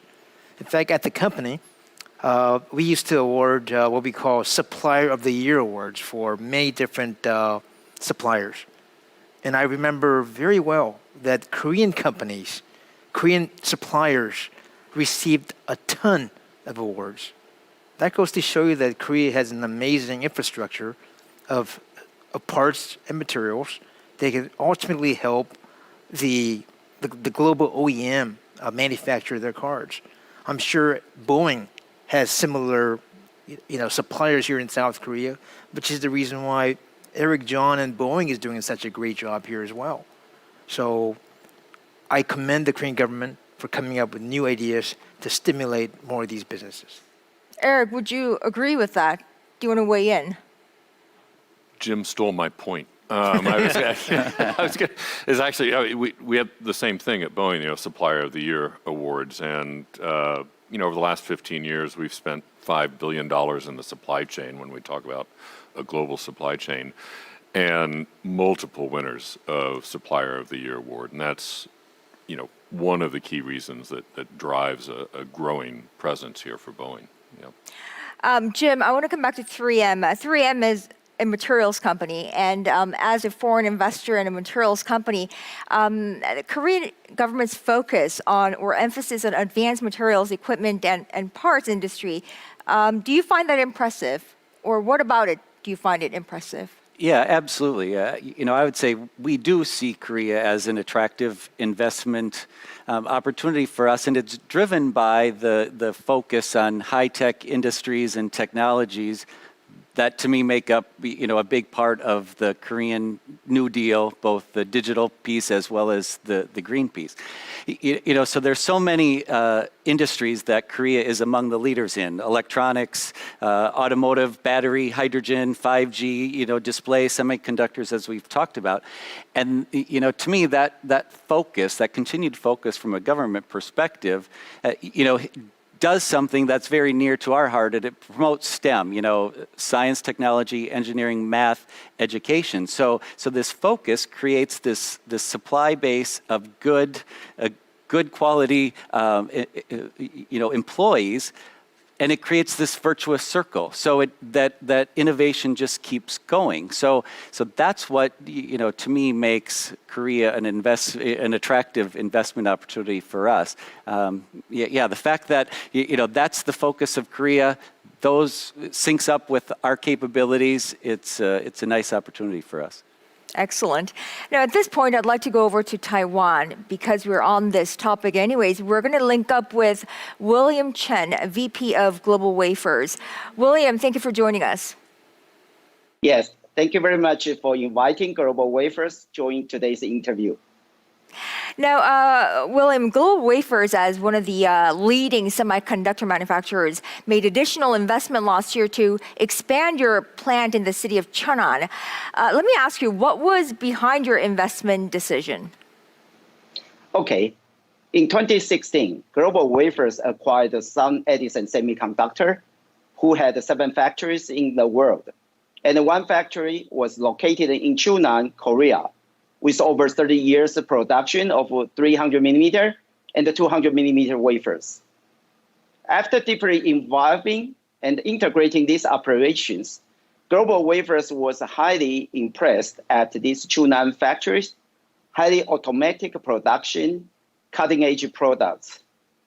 Great productivity is attributed by Korea high-level engineers and hardworking laborers. Also fully sponsored by Chunan effective infrastructure and the Chochun-Nando province efficient government supports. So very soon, this Chunan factory became one of GlobalWafers' leading and the most profitable factory among our group. And this was the reason why when semiconductor market booming in 2017, after sincerely surveying couple countries in the world, GlobalWafers finally decided to expand the new 300 millimeter wafers factories in Chunan in 2018 to meet the semiconductor market's strong demands. Thank you.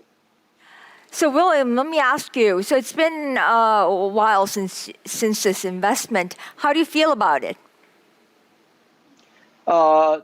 This investment actually was very, very successful. Without question, in terms of the productivity and the profits making, actually our investment in Korea, not only for the factory we acquired in 2016, but also for this newest built factory in 2020. I think there are 5 major reasons for this investment quite successful. The first one is friendly and efficient investment environment. We got full and fast support by Korea and the Chunan city government. The second, completed logistics system.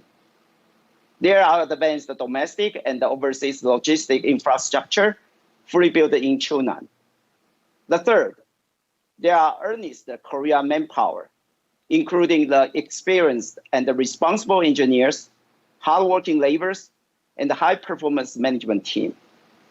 Number 4, there are high-quality local suppliers. We always have outstanding materials, equipment, and the tools suppliers real-time supporting from locally. Number 5, we are close to world-class customers.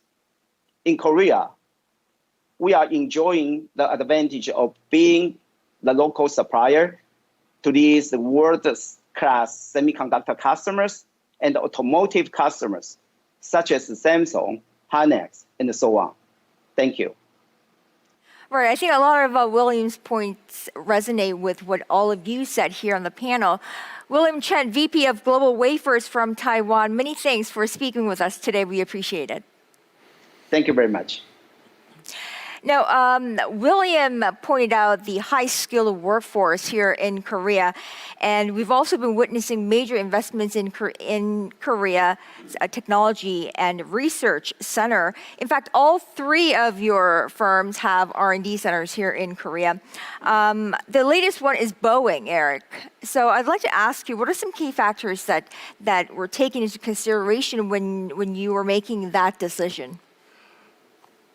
Quite a few. I'm not sure when Boeing hired me, they knew they were getting such a pro-Korea cheerleader.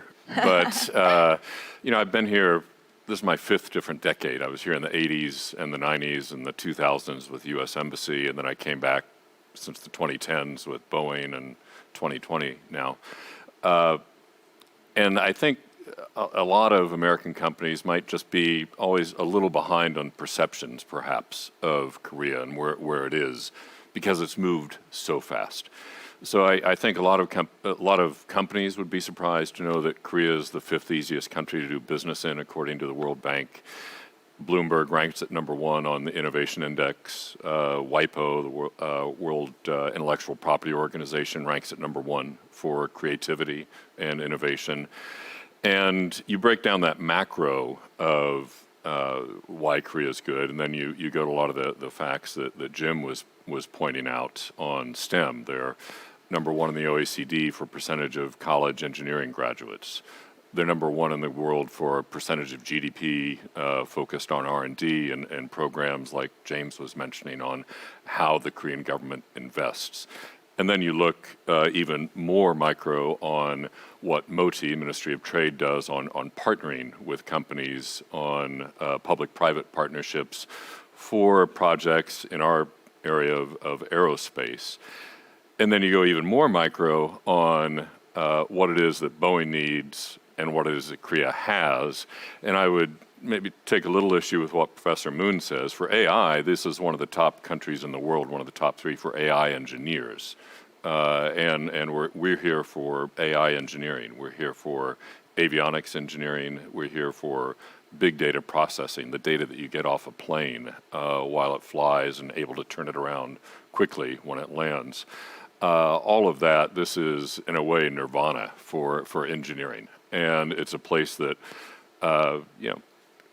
I'm glad we're here now, but I think it's a place where we can have a lot more opportunity on what we do organically within Boeing, but then what we were talking about, partnering with companies like Samsung, like LG, and smaller companies like Hunid, a close partner of ours, SMEs that we're looking at, and Julian can attest to that. The environment is fantastic for that. Right, and Julian, BMW has also been a prominent investor after opening a driving center in Incheon. Where are you focusing your R&D investments, and how has it been running an R&D center here in Korea? So as you pointed out, BMW Korea has been investing in its own operation, of course, a lot. We have the vehicle distribution center, we have the regional parts distribution center, the driving center you pointed out, and the R&D center, which we are actively growing right now because we have decided to expand that due to the success of the technology transfers that I've pointed out earlier. And I think James and Eric, they have pointed out a very good and important point. While we, of course, invest into our own operations, we also invest in the supplier network and the supplier base here in the market. Now, when you hear supplier, you think of those tier 1 suppliers, the big companies that supply us as an automotive company, but also Boeing as an aerospace company. But there's a huge underbody and a developing underbody now of small and medium enterprises, of startups. And our investment there really lies in the mutual innovation together with those companies. So we do a lot of projects in the proof of concept stage, in the prototype stage, where you can say we grow our future supplier base here in Korea. And I believe that from what we see right now already of Korean technology in our cars, over the course of the next 5 to 10 years, we will see a lot more Korean technology in BMW cars worldwide, not just here in the country. Impressive. Speaking of R&D centers, how can we leave 3M out, Jim? 3M has had a research and development center in Korea for decades now. What stands out as unique to you about Korea in having an R&D center in Korea? And why do you think these foreign firms are rushing to build R&D centers in Korea? Yeah, I think, as we've talked about today, the industries that are here are interesting and high tech and require new innovation. Outstanding customers here in Korea, both based here and located here. I mean, to Julian's point, we work with over 1,000 SMEs. And, so from our perspective, we're a science-based company. We apply science to life. And so this idea of being here allows us to be close to our customers, to be close to their problems, and then we get to innovate and create solutions, which is what we're all about. So that's really the, both the reason and the benefit from my perspective why we've been here. I will add, we do every year, we do a state of science index globally. And so there's some good and interesting news. So globally, 69% of people now believe that science is important in their everyday life. That's up 10 points from pre-pandemic. But, from a Korea standpoint, the interesting part is it's 89% of Korean people believe that science is important in everyday life. And I think that speaks to, in large part, of why this is such an attractive and important market for 3M and other high-tech companies. Are Korean consumers or customers highly demanding? So if it sells in Korea, you know it will sell well in the other parts of the world? We do often will test products both technically and consumer. Yeah, certainly. So I want to get back to Professor Moon. What would you say are some strong points about Korea being an attractive investment destination for foreign firms? Well, many of the strong points have already been mentioned by our colleagues. Okay, it's R&D investment as a percentage of total GDP, a good infrastructure for collaborating with our part and component suppliers, and good and dynamic market. But we have to go, again, I fully agree with you, but we have to go a little further to make Korea as the best investment location. So let's take a look at some other locations, such as Singapore. Does Singapore have R&D expenditures like that one? What about Hong Kong? I once visited Singapore EDB, Economic Development Board, that was in charge of inviting foreign investment. So I had an appointment and I just stopped by the door of the EDB director. At the top of the door, there is a slogan that says, two-thirds of the global business is connected to Singapore. So what is this about? Okay. And just a few months ago, Korean automaker Hyundai invested in Singapore. Why?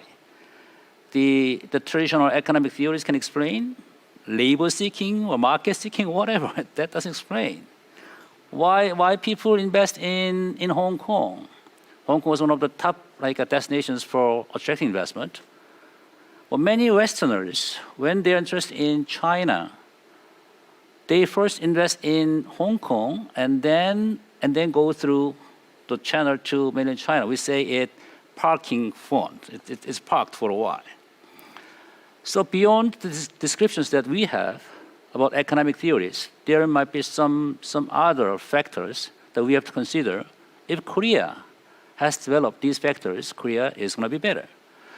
Well, when we talk about the best location for investment, we have to look at investors' perspective. So this is good to invite these investors.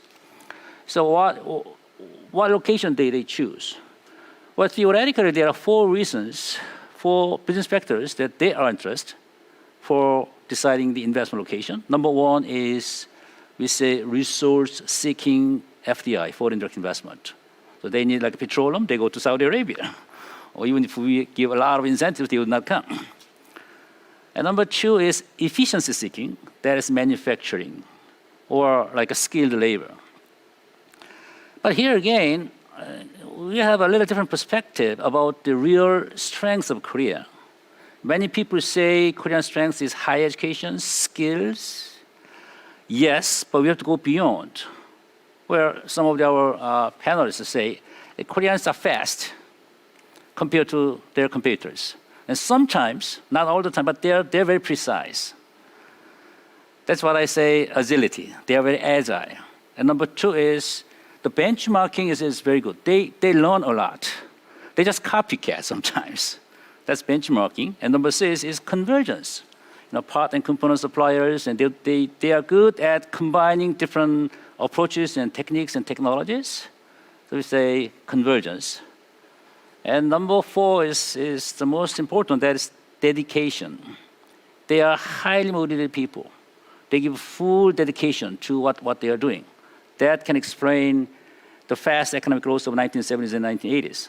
And I call them ABCDs, agility, benchmarking, and convergence, and dedication. I wrote it in one of my recent books published by Oxford. But anyway, so these are kind of efficiency seeking, where again, technological strength is kind of superficial phenomenon. But underlies, they like Korean workforce, not just because they are highly intelligent, but because of these very strong characteristics. So these are like efficiency seeking. So in the past, 1970s and 80s, they were looking for Korean location for manufacturing cheap labors like OEM style. But now they're looking for highly skilled, but not just the skill per se, but these like work ethics. Okay, as John said, Bloomberg and all the other statistics in Korea is number one or number two. R&D expenditure as a percentage of blah, blah, blah, blah, blah. But many people still do not agree that Korea is one of the top most innovative country or companies.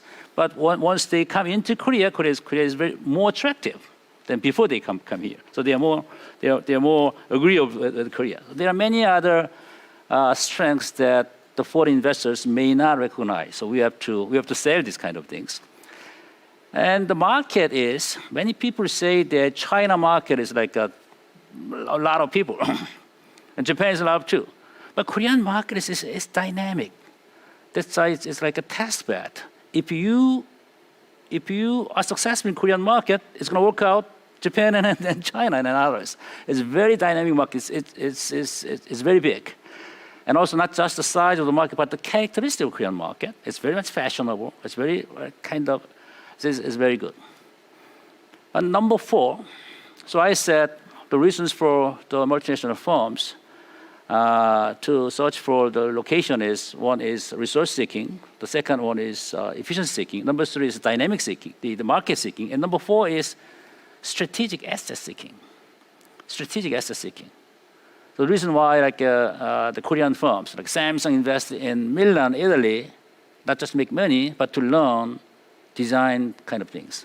Samsung and LG invested in Silicon Valley like a couple of decades ago, not just to exploit their resources, but to learn technological development. Emerald Pacific invested in France to get access to consumer behavior of French women kind of things. So many foreign firms are interested in Korea because something happening in Korea, like electronics, like automobiles and some others. So they would like to get into the big global value chain in Korea. So these things are missing in the traditional studies and kind of things. So strategic asset, that's why they are very much interested in investing in R&D sector in Korea. Well, they usually do those activities in their parent companies, but they understand there's something we need to do more research to understand Korean market or the neighboring market.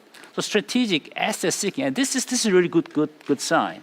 So the feature of Korean FDI attracting strategy is not just to sell kind of some other traditional factors, but this kind of new thing. You have to come to Korea anyway. You have to understand and what's happening here. So this is the kind of the big point. And some people say we are a lot better than before, but you should not compare past of Korea and today of Korea. You have to compare today of Korea and today of our competing countries. So we have 3 different things. One is a basic infrastructure, transportation and communication, all the others. And number 2 is cluster of high technologies, including digital transformation, AI, and so on. And number 3 is some related sectors, including finance and law and living environment. Then Korea is going to be a lot better location for attracting foreign investment. Right. So I think my takeaway from Professor Moon is that you need to come on in to find out more about Korea. You'll be pleasantly surprised. And Korea's strength in ABCD is copyrighted to Professor Moon. Okay. Yes, I think that is my takeaway. Well, that wraps up our panel discussion on the key growth drivers in the era of post-COVID-19 and digital transformation. I'd like to thank each and every one of my panelists here for a wonderful discussion and your expertise. I appreciate it. And I'd like to thank all of you for staying throughout the first session, the first part of Invest Korea Week 2020. This is the Global Innovation Session coming to an end. There's still more to come, however. Just coming up, we have Jim Rogers to speak to him on his insights and expertise in investments. I'll see you right after this break.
대한민국을 지역에서부터 역동적으로 변화시키겠다는 정부의 강력한 의지입니다. In preparation for the post-COVID-19 era, 75 trillion won out of the 160 trillion won Korean New Deal will be invested in provinces and local cities. As part of the policy, the administration will provide benefits such as tax support and exemption from investment screening.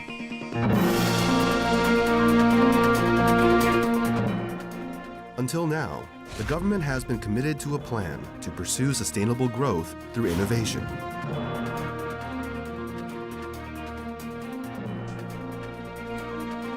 Each free economic zone authority has shown consistent success attracting investments despite the challenging domestic and international environment caused by COVID-19. 지역 중점 산업은 기업들의 동반 성장 동력이 되고 있습니다.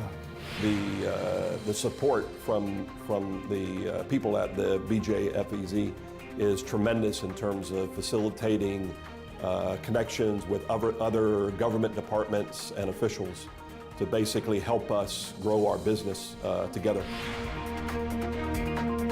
Korea is creating an investment environment that allows for effective and personalized investments. All the answers you seek regarding investing in South Korea can be found at Invest Korea Week 2020.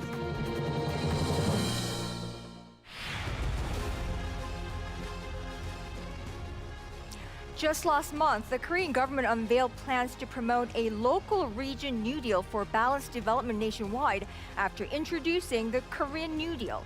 It's a series of policies designed to support post-COVID economic recovery.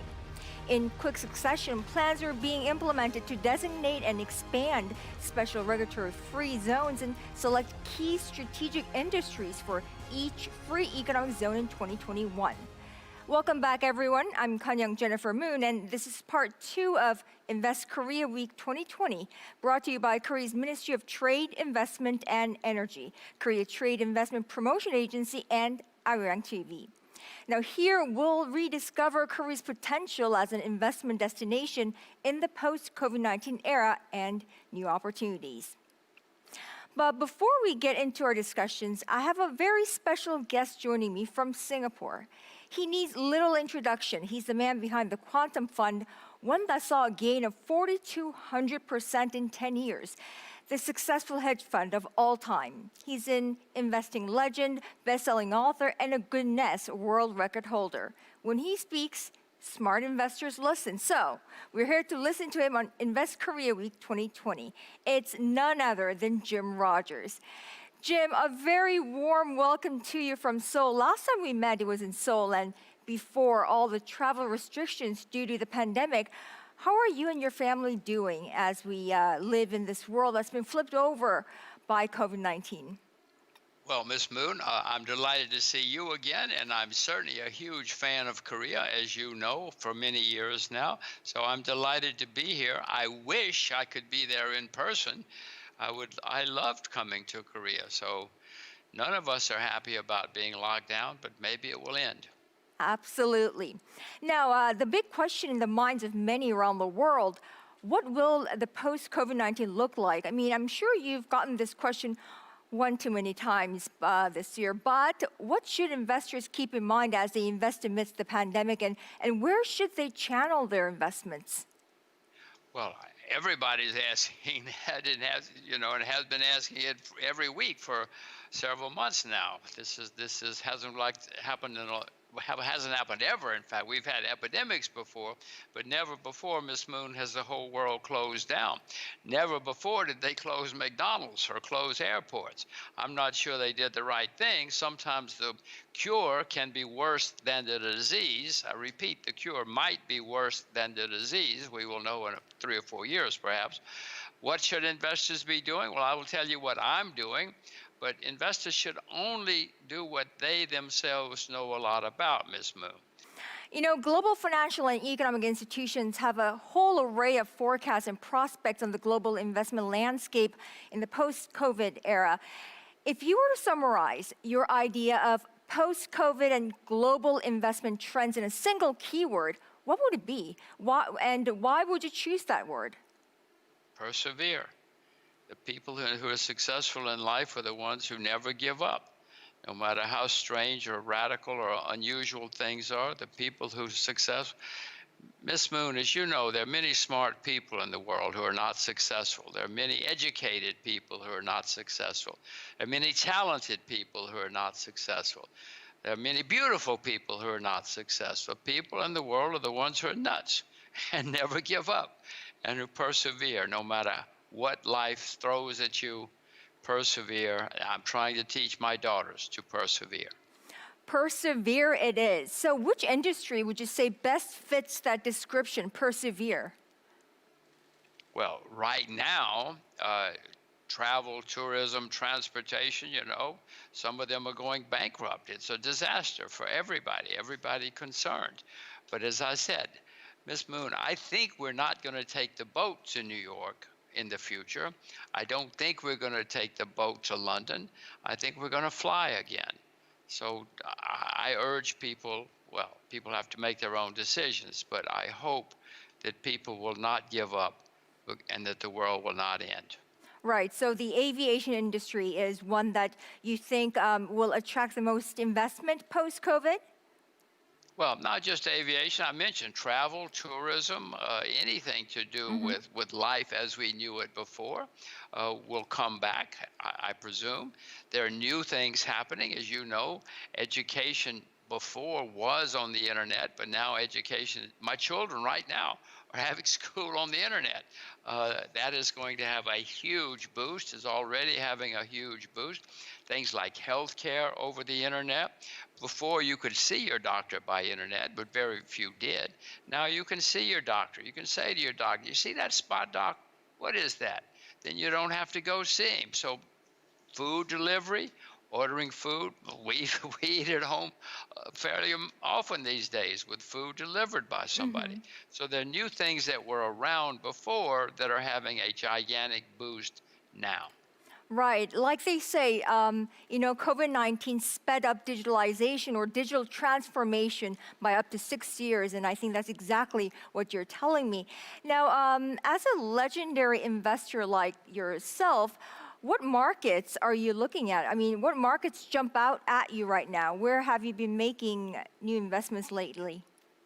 Well, I will answer that since you are certainly a legendary broadcaster, and I like speaking with legendary broadcasters. Well, Russia's hated. I've mentioned Russia before. I bought Japanese ETFs recently. The Japanese market is down 40% from its all-time high. China's down 40% from its all-time high. Things like the U.S. are making all-time highs. I prefer to buy low and sell high. Maybe the U.S. is going to go up a lot more. We may very well have a blow-off here, a final blow-off in the U.S., but I'm not jumping in. I prefer to find things that are depressed. Agriculture is very depressed. Agriculture has been going down for decades. So there are things that are depressed where I think I see opportunities. So that's where I'm looking. And Korea. I mean, I'm keen on Korea. I'm looking for ways to play the opening of the 38th parallel. We will see. We will see. And I know, like you said, I know you've been very vocal about your attraction to Korea as an investment destination. Which promising industries in Korea have been in your radar as of late? Is Korea in your radar, like you said? Well, yes, I'm a director of a couple of companies, and so they obviously I'm interested in, one of which has a travel and tourism company, one of which is a new technology, graphene. So I do have interest there. I do own shares of Korea Airlines. I mean, I'm losing money in my investments of Korea Airlines, but don't worry, I've lost money before. I know how to do that. So these are things where I think they're going to be great opportunities, and I'm certainly always looking for innovation, and Korea is a place, as you know, I don't have to tell you, you're there at Korea Week, there's always some innovation coming out of Korea and other Asian countries. So Jim, what about Korea excites you the most? Well, I've heard you talking about the free economic zones, and I find that extremely exciting for the future of Korea. Korea needs to open up more, and if this is really happening now, somebody in Seoul or somebody in Korea is doing a very, very smart thing. And if you open them up, the more free economic zones, the better. It'll be great for Korea. It'll be great for the world. So, hallelujah. You tell somebody in Seoul it's a brilliant idea, and I hope they pursue it for great success for all of us. Now, are there any new features about Korea as an attractive investment destination that have emerged in 2020? I mean, since COVID-19? Well, I mentioned before graphene. Graphene, according to the scientists, is going to be one of the great innovations of the 21st century. Some of them say it's more important than the internet. I don't know. I'm not a scientist, so I don't know. But it looks as though South Korea is going to be one of the great leaders of the new graphene industry. You have the technology, and you have the people, and you have the ability. And as you probably know, North Korea has a lot of graphite. So once the 38th parallel opens up, the Korean Peninsula will certainly be one of the great, great leaders of this new industry for graphene. That's one of the places. I doubt if many people are talking about graphene yet because it's new. But that's one of the places where Korea may well emerge as a great world leader. Well, I'm taking graphene up now. Now, uncertainty like the one that the world is experiencing with the coronavirus these days is probably one of those things investors like to avoid the most, right? I mean, what are your feelings about investment intensity lately? Well, you're right, but remember, you have a word in Korean. I don't know exactly what it is. It means a disaster and opportunity, the same thing. In Chinese, the word is weiji. In Japanese, it's kiki. But basically, in Korean, it's wigi. Okay, Ouija. Yes, I knew it was something like Korea. Okay, so good. You've been around longer than we have in the West. We don't have the word in English, Miss Moon, but you've been around in Asia much longer than we have, so you know that disaster and opportunity are the same thing. So this is presenting. We've already talked about how it's making digitalization expand faster and accelerate faster. All crises cause things that are developing to accelerate faster, and it's happening again. So remember, Ouija. Did I say it right? Ouija? Wigi.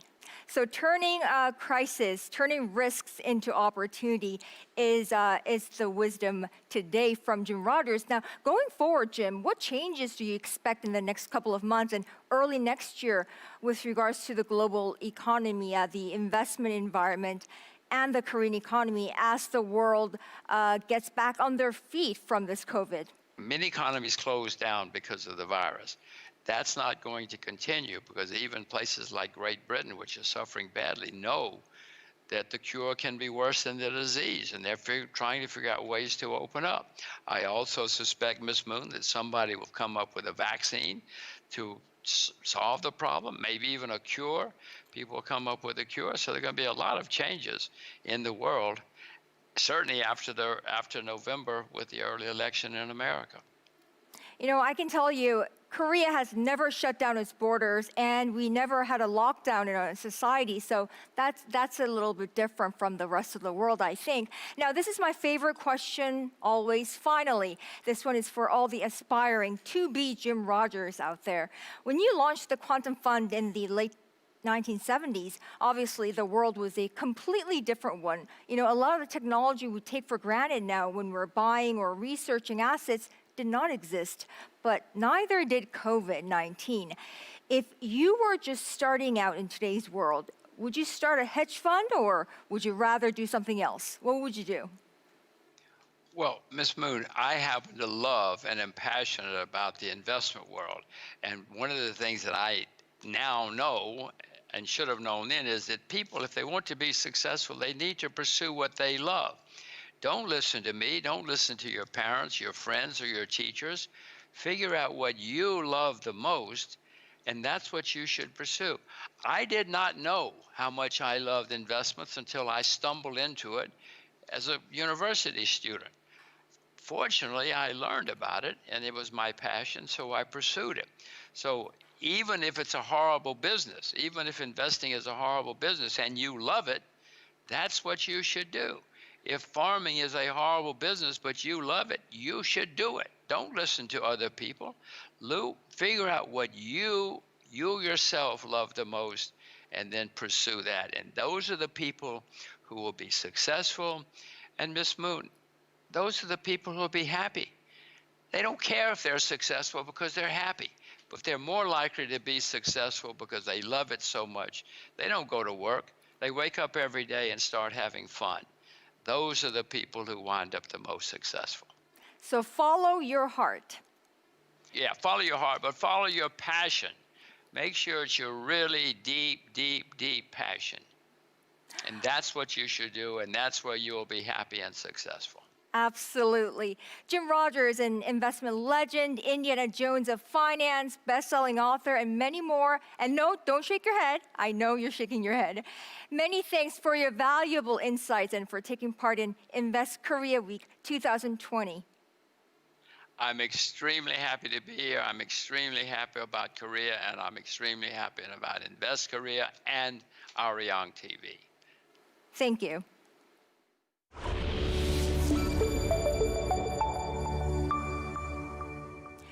Now, in mid-October, Korea's Ministry of Trade, Industry, and Energy unveiled what's dubbed the Free Economic Zone 2.0 2030 Vision and Strategy.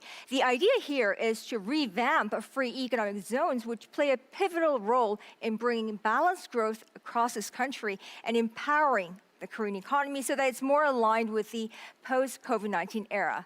Find out more with Sung-il An, head of the Free Economic Zones Planning Group.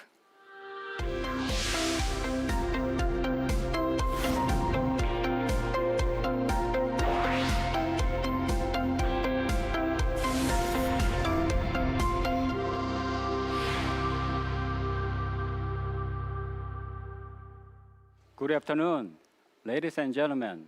I'm Sung-il An, the Director General for Free Economic Zones at the Ministry of Trade, Industry, and Energy in South Korea. First, I'd like to show you two pictures. The first picture is the Incheon Free Economic Zones when it opened in 2003. The second is IFAS. It looks in 2020.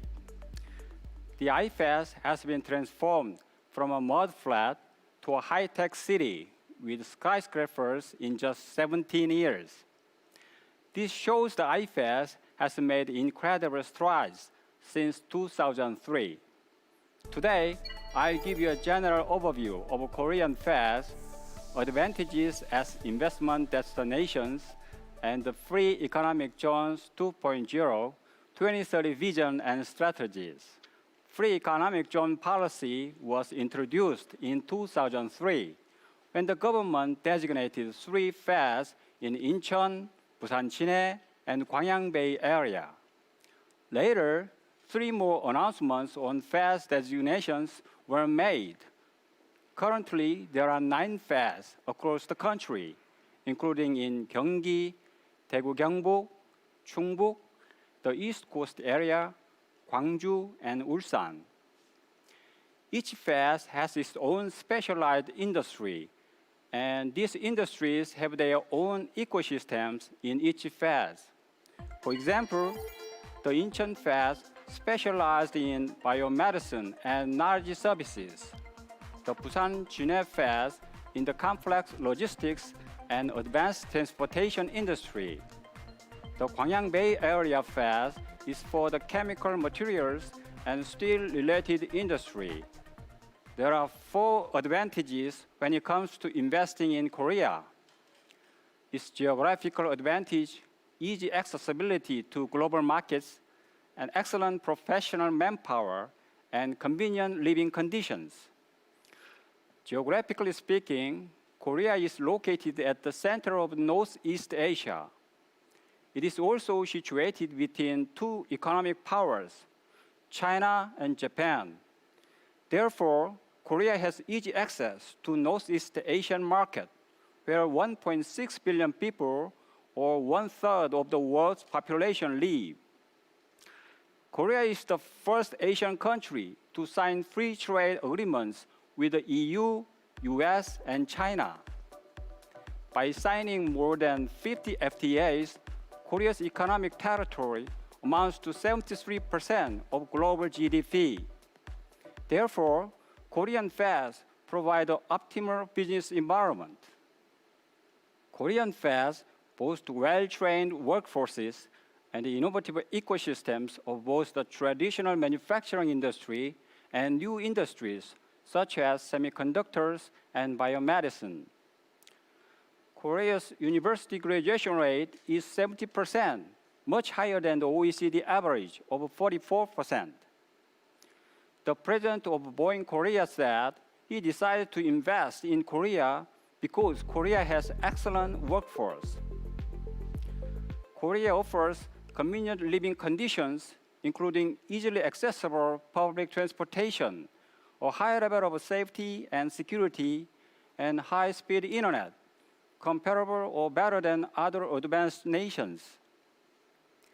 The Korean government's response to COVID-19 set an example for the world in terms of balancing public health and the economy, and increased business stability in investing in Korea.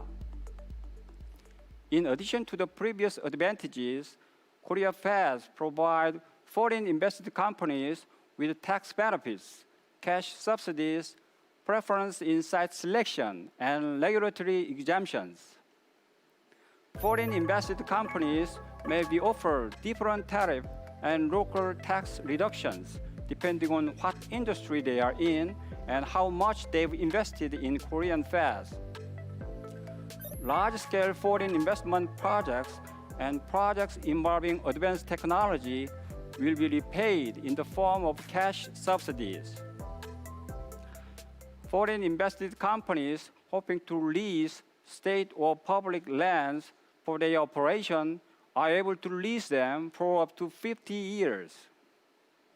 They also receive deregulation benefits, such as relief from regulation on labor affairs and foreign exchange transactions without reporting. The government also provides support for infrastructure in the feds, allows foreigners to establish education institutions, and funds construction and initial operating costs to ensure better living conditions for foreign residents.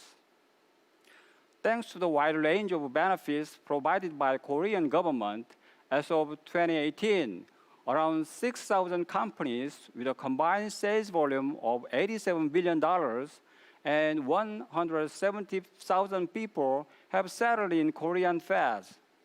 Among them, over 340 companies are foreign invested firms with a total sales volume of $26 billion and total employment of 40,000 people.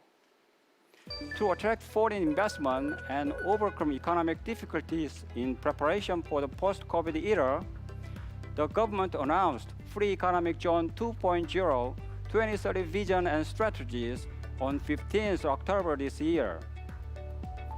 To nurture the feds as the basis of new industries, the government will invest additional $53 billion, attract 4,000 more companies, and create 200,000 more jobs over the next 10 years.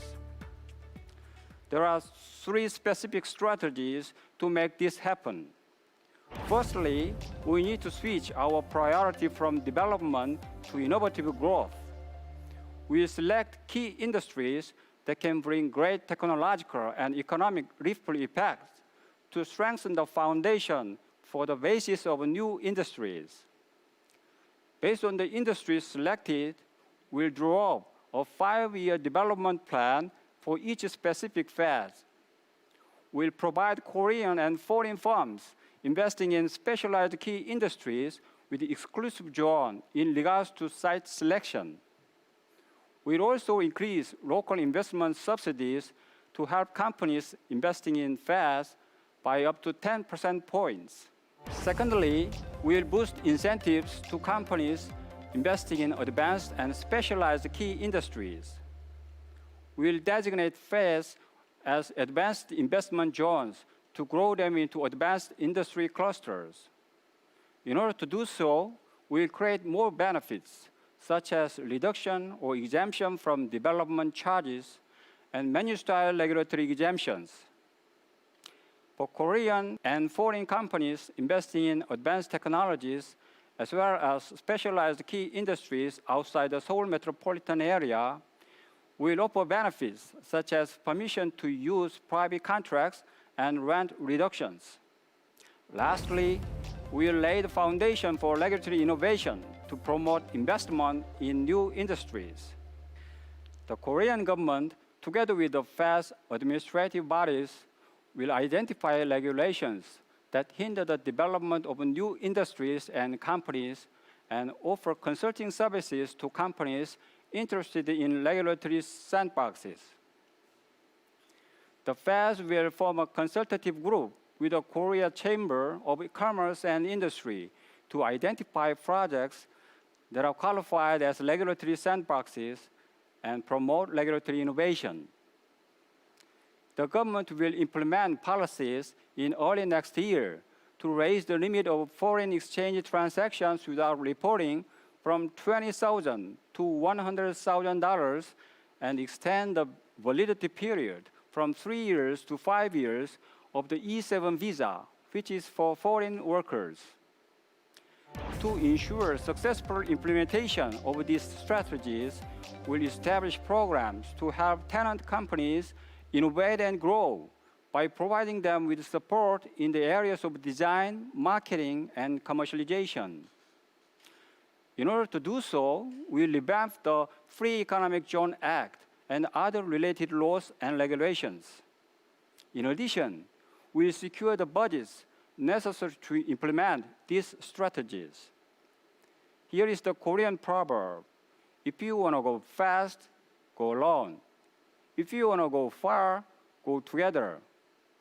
I want you to know that the Korean government is always ready to go far with you. I hope this presentation helps you better understand Korean fast, and your continued interest in Korean fast would be highly appreciated. Thank you. Thank you, Sung-il, for that wonderful presentation. So how do you prepare for the unpredictable? It's one of the most pressing challenges facing countries around the world as they work to contain the spread and impact of COVID-19. What's crystal clear, though, is that life will never be the same as pre-COVID-19 times, and that it's best to be well prepared for the post-pandemic era. That means for those investors and businesses with their eyes on the Korean market, it's this country's free economic zones that they need to focus on. Most recently, the Korean government announced plans to attract 60 trillion won, roughly $53.2 billion in investments to the country's free economic zones over the next 10 years. Now that, through various benefits like tax incentives and easing regulations to revitalize investment in new industries. Of course, there are also Korea's strategies to foster key industries, local clusters, and economic development plans at the local government level. Free economic zones and cluster hubs in Korea. Take a look. Even though the COVID-19 pandemic has made it difficult to attract new investments, the Busan Jinhae Free Economic Zone has been able to draw $250 million in foreign investments.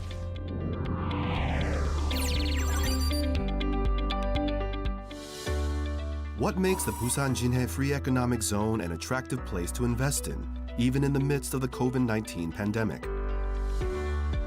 부산 진해 경제자유구역청은 항만과 공항, 철도와 같은 이런 물류 인프라가 집결되어 있고 연계되어 있는 물류 산업에서 이제 세계적인 경쟁력을 갖고 있는 산업적 특색이 있죠. 특히 세계 최고 수준의 조선업, 그리고 국내 최고 수준의 항공산업, 또 동북아시아 중심이 되어 있는 기계산업, 자동차 부품 산업단지와 같은 제조업이 매우 강하기 때문에 부산 경제자구역의 장점이 바로 그런 데 있지 않나 생각합니다. Due to its excellent logistics infrastructure and transportation system, the economic zone succeeded in attracting 3 new tenant companies, including the world's largest distributor of raw materials. This brought in $20 million in foreign investments and will create 400 new jobs. 저희 목표가 세계 최고 물류 비즈니스의 중심 실현입니다. 최근에 이제 조세 감면 결정을 받았습니다. 이제 외국인 투자 기업이 일정 금액 이상을 투자할 경우에 이런 혜택을 주는데 그런 거를 안내를 하고 투자를 하는데 그만큼 고용을 하도록 저희가 다양한 혜택들을 설명을 해서 유치를 하고 있습니다. To build a world-class logistics business hub, Busan Jinhae Free Economic Zone plans to build a logistics triport with a new port in Busan as the key driver. This will make it possible to leverage a complex logistics infrastructure linked by sea, land, and air.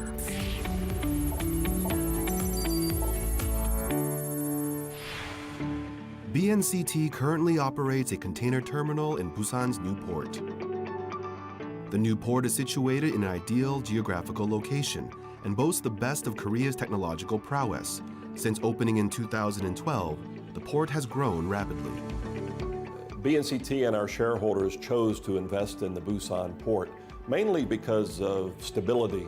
The government had a long-term goal of actually establishing a modern port along with a free trade zone and free economic zone that basically go hand in hand to build off of each other. BNCT's been very successful since opening in terms of our volume growth. A lot of this obviously is attributed to the environment where Busan is located very central in Northeast Asia, which basically attracts the volume and transshipment cargo, which has made us very successful.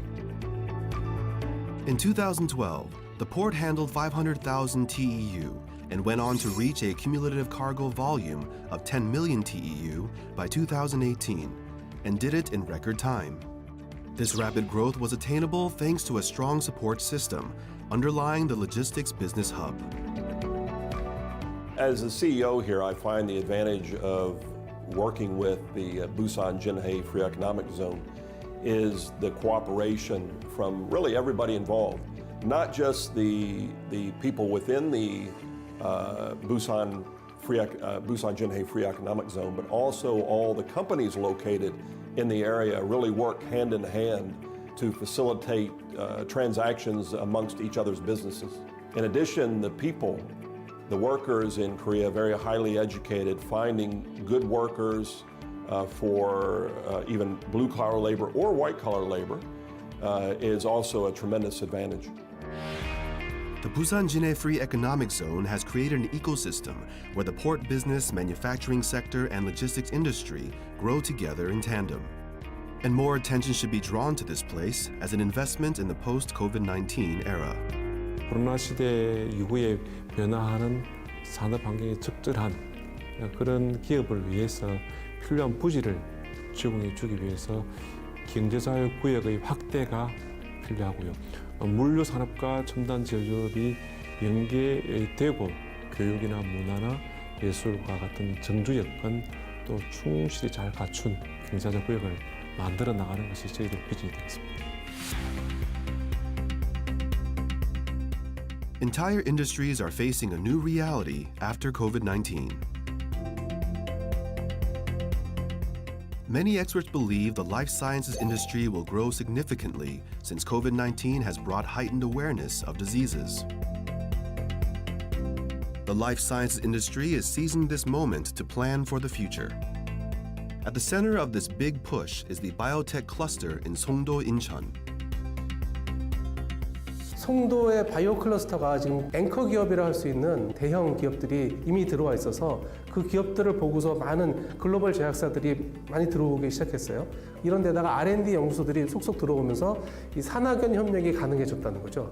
특히 그 경제자유구역이기 때문에 임대료 감면이라든지 또는 뭐 캐시 인센티브라든지 또는 뭐 인력 양성 대책, 인력을 전문력을 공급해주고 뭐 하는 이런 다양하고 종합적인 그런 지원 대책이 마련이 되어 있습니다. Incheon Free Economic Zone became the first free economic zone designated in Korea. The city is home to Incheon International Airport and a shipping port, which gives it an advantage for exporting products. Because the economic zone is near a big metropolitan area, there is an ample supply of skilled workers.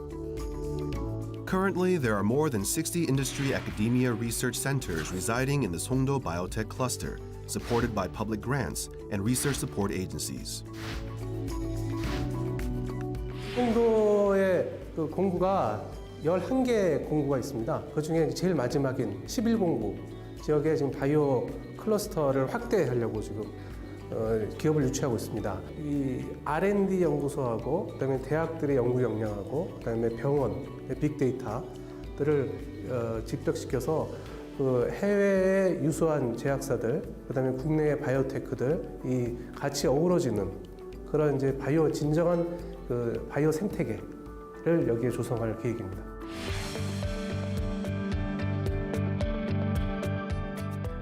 Cytiva, a life sciences company, is leading the way in the biotech cluster by growing in tandem with others. Cytiva provides cutting-edge products used for innovative biotech processing and biopharmaceutical production, while providing process development, training, and technical support for its clients. Why did Cytiva pick Songdo? 송도는 주변 아시아 태평양 지역의 진출과 접근이 용이한 지리적으로 유리함을 가지고 있습니다. 사이티바 패스트트랙 센터의 한국 내 설립은 아시아 태평양 지역을 지원해야 하는 역할을 가지고 있기 때문에 이 부분이 중요한 요소 중에 하나로 작용했습니다. 두 번째로 한국은 바이오 비즈니스를 하기 좋은 환경을 가지고 있다는 판단이었습니다. 인프라가 잘 갖춰져 있다는 점이 장점이라고 생각합니다. 게다가 이미 삼성 바이오로직스, 셀트리온 등 국내 유력 바이오 제약 회사들이 바이오밸리로 자리매김하고 있었기 때문에 국내는 물론 아시아 바이오 산업의 인프라 구축에도 크게 기여할 수 있을 것으로 기대하여 송도의 입주를 선택하게 되었습니다. Songdo City has seized the title of having the largest biopharmaceutical production capacity for a city with an annual biopharmaceutical production of 560,000 liters, surpassing other major cities such as San Francisco and Singapore. The South Korean government is providing support for the life sciences industry to lay the foundation for a great leap forward. 아이패즈가 갖고 있는 그 독보적인 바이오 ICT 산업 인프라를 더욱 확대 발전시켜서 송도 바이오 클러스터를 K-바이오를 선점하는 세계적인 그 바이오 산업의 중심지로 육성해 나갈 계획입니다. 이를 위해서 바이오 의약품 생산 능력을 대폭 확충하고 그리고 바이오 벤처, 원부자재 생산 기업, 그리고 인력 양성 기관 등도 적극 유치해서 완벽한 바이오 생산 가치 사슬을 완성해 나갈 것입니다. 아울러서 또 바이오, ICT, 그다음에 관광, 물류 등 그 첨단 산업과 서비스 산업을 또 적극적으로 유치해서 우리 아이패즈를 4차 산업을 선도하는 그러한 탄탄한 산업 생태계를 구축해 나갈 계획입니다. These free economic zones are nurturing key industries across provinces and cities. Now is the time to take a closer look at investment opportunities in South Korea to prepare yourself for the post-COVID-19 era.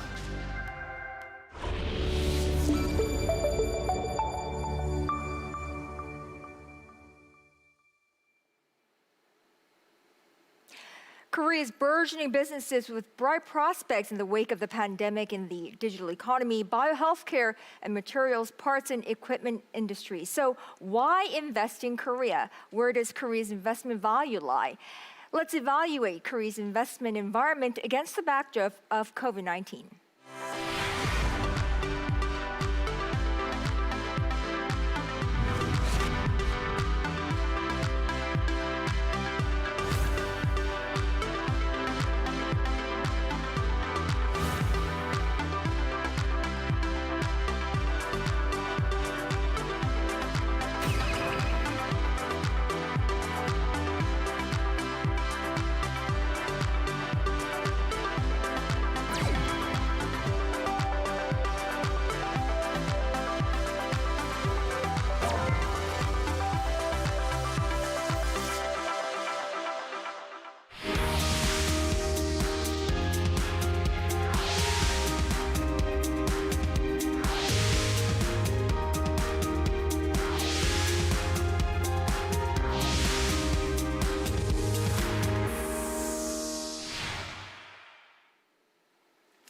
Now, I have a stellar group of experts and business leaders already investing in the Korean market with me.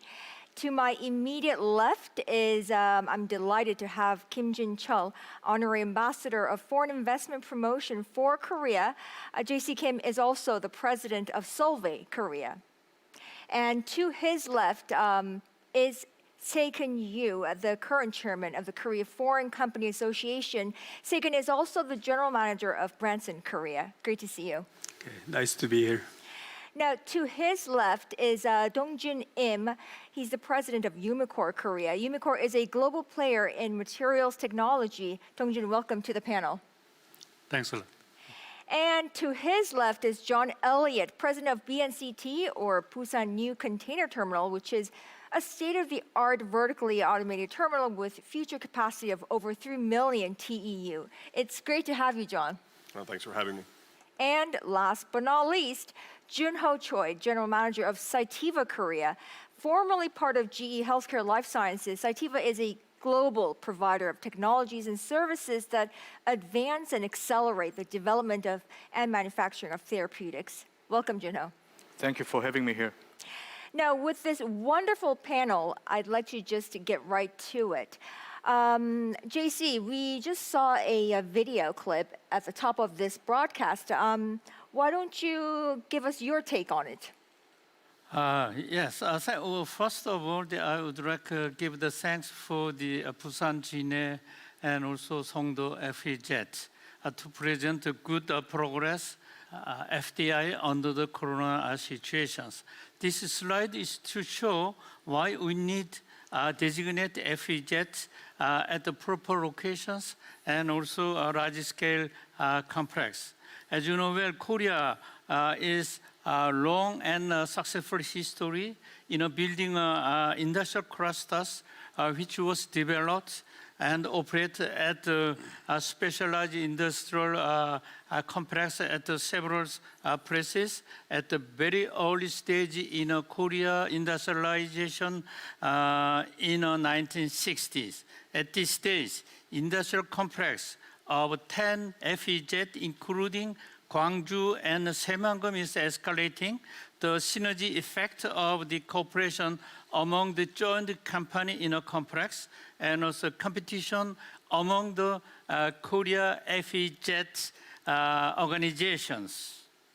So, JC, would you tell me how industrial clusters that we have here in Korea, coupled with the designation of new free economic zones, how would that raise Korea's standing in the global investment market? Actually, I would like to say for the strength of the Korea for inviting the foreign investment into Korea's. First one is the Korea located as a secondary country for foreign investment in Asia Pacific. Two is that the excellency of the officers and organization of FEZ and Kochira with the global network. Third one is that Korea has an early adopter spirit, and four is global value chain company availability in Korea. In case of the secondary the countries, I had experience in 2009. Once we nominate a project into the China's, we already prepared the next plan to come to the Korea because the Korea geometrically located in a second position to supply additional the quantity over than what they required from the China sites. Over than at the remote locations, in addition to the China and Japan and Southeast countries. And second one, I can say the excellency of the FEZ and also Kochira's organization. They are very qualified and hardworking and goal-oriented people are organized, so that the investor could easily get whatever they want, the information they can get by their visit to the site. especially the FEZ is very unique organization. As I mentioned before, Korea specially developed FEZ at the designated area with the special the industrial sector basis, and also they provide the consistent support to the investor, and also they provide the one-stop service to them.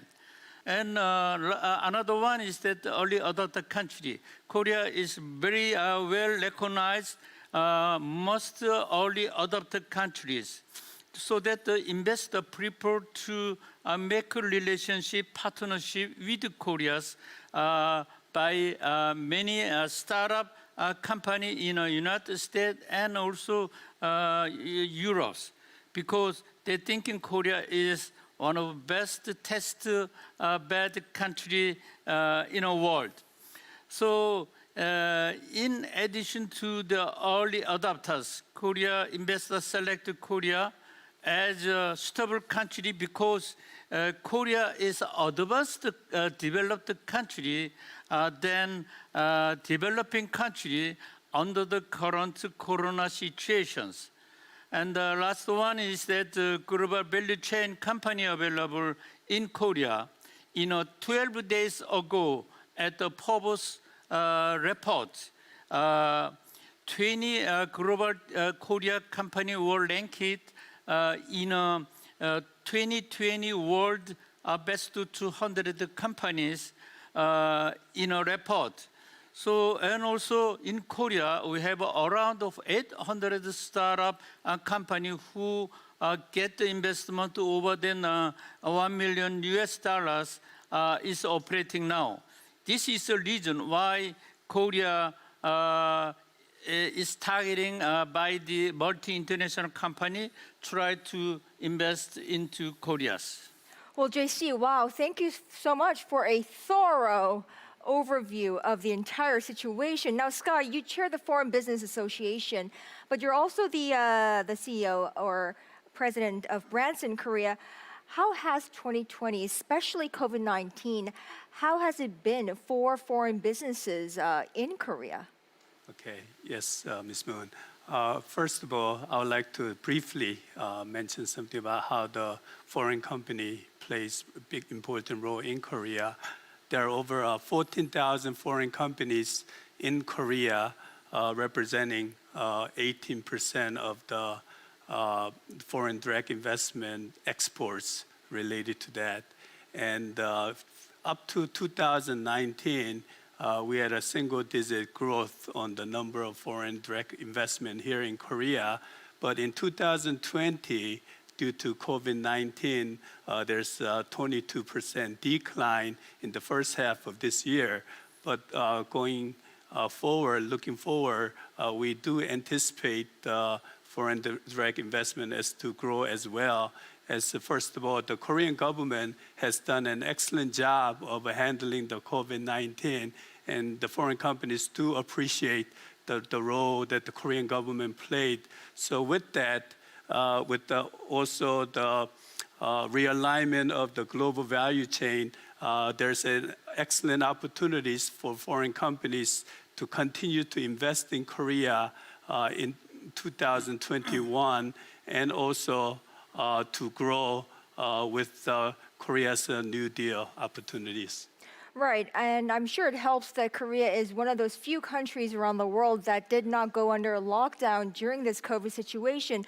Now, John, we just saw you in the video clip. You're based in Busan, and you work with the Busan Jinhae Free Economic Zone. How has COVID been on your business, and are there any grants or incentives that you are able to receive from the Free Economic Zone? Well, in terms of the free economic zone, we have a lot of tax incentives also for land leases that provide the companies, very good incentives for doing business there. And obviously, in the time of COVID crisis like this, these type of cost savings come in handy. But I think like during COVID, one of the biggest benefits that we actually had was the involvement and proactiveness of both the free economic zone and the government, because a lot of plans were actually drawn up for really, I would say, like a worst-case scenario. Going into lockdowns, having our business possibly reduced by about 20%, which all of us had really experienced even during the financial crisis in the past. And surprisingly, Korea, and I think it's also the position of Korea being really more the center of Northeast Asia in terms of trade traffic and vessel routes. It was extremely resilient. China went into lockdown for a couple months, which we saw a slight impact on our overall business. And then when China opened back up, all of a sudden we saw a record month in April, which was the top month that we've ever had since opening. So it was very resilient, and and surprisingly, our volume at the moment is at the same levels as last year. And the only thing that's really been holding us back is actually, and you kind of say a good thing, but it's actually our capacity limitations, because we're actually running out of space in our facility. Otherwise, we could handle more business, and we're currently doing about a $60 million investment that'll actually be ready in the next couple months to add about 30% more capacity in our facility. So to bring it up to even well over 3 million TEUs. Mm-hmm. I mean, that's outstanding. You would think that as COVID slams all the businesses all across the globe, you would think that there would be a slump, but you recorded a record month, is that right? Yeah, yes. yeah. So that's amazing. Now, Junho, another cluster hub is the Songdo area west of Seoul, and Sativa is located there. If we look to the silver linings, the few silver linings of this COVID-19 pandemic, I think it will be in the biotech industry. How has the pandemic impacted your firm as well as the biopharmaceuticals in Korea? So yes, thank you for the question. So Sativa is a kind of the business in which we are supplying solutions and technologies for the biopharmaceutical companies who are manufacturing, developing, and doing research. So as you said, more companies are being involved in the development of vaccine and the treatment drugs. So we are seeing increasing demand on our solutions these days. So I'd like to say we are a part of those global efforts to fight against COVID-19. But broadly speaking, there is both tailwinds and headwinds for this industry. So talking about the headwinds first, many Korean companies, especially in the biotech, are companies having difficulties in running their clinical programs to build the evidence for their molecules. And also they are seeing decreased demand, decreased investment mainly from the private sector. But at the same time, there are also tailwinds as well, because it depends on how we Korean companies are handling this pandemic situation. There are a couple of winning stories we recently heard. To list a few, first, leading manufacturers of diagnostic kits are exporting their products globally, and it's well received by the many government these days. And also, competitive companies are working on the development and manufacturing of vaccines and COVID-19 drugs, and also they're collaborating very closely with the global pharma companies. So we are expecting Korea is contributing to the global efforts in a meaningful way. And the Songdo, talking about Songdo a little bit more, Songdo is already the biggest region in terms of biopharmaceutical manufacturing capacity. So we have two leading multinational the leader, Samsung Biologics and Celltrion in the Songdo area. And also there are more than 50 companies involving in related to the bio industry located in Songdo. So Songdo is emerging as a very competitive bio cluster globally, and that enables the companies in the cluster work very closely and very collaborative manners, and also they are sharing expertise within the cluster. So I believe IFES, Incheon Free Economic Zone, has made a very strategically right decision to grow this region as a biotech cluster, and Cytiva has been a part of that effort by building our Fast Track Center about 4 years ago. And the Fast Track Center is aimed at the process development for our customers in Songdo area, so that they can manufacture their molecules more efficiently and effectively. And also we are providing technology trainings to our clients so that they can utilize our solutions in properly and more efficiently and effectively at their for their development and manufacturing of biopharma drugs. Juno, so what are the benefits of being inside a industrial cluster of the likes? So it's always because having companies and important players in a cluster means that we are having the main important players in terms of supply chain and the value chain in a cluster. So by doing that, we will be able to have closer, more effective communication with the multiple stakeholders, and also we can share expertise in a very efficient manner.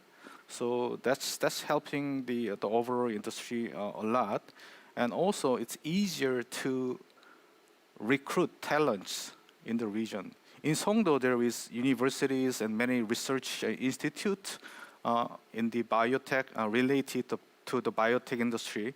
So it's becoming more like a one-stop the solution provider for the companies to be located in Songdo.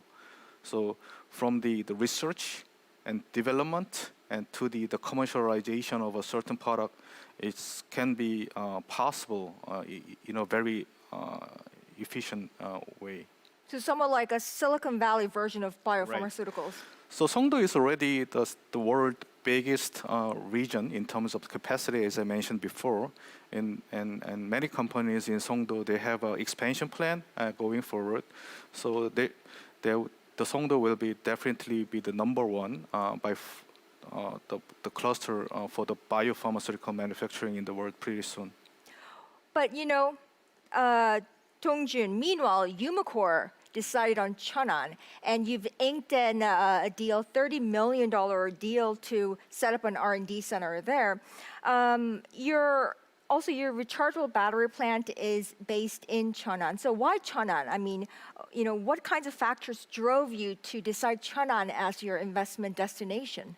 Okay, then I have to be back to late 1990 when Umicore made a decision to invest.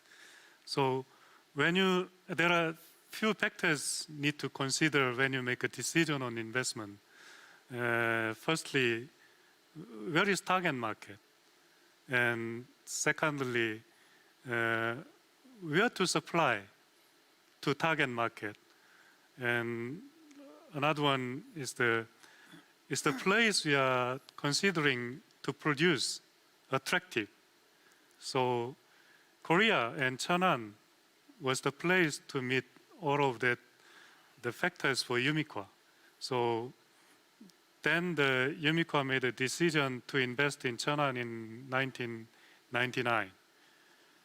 So during that time, it was just the start of the rechargeable battery industry in Korea.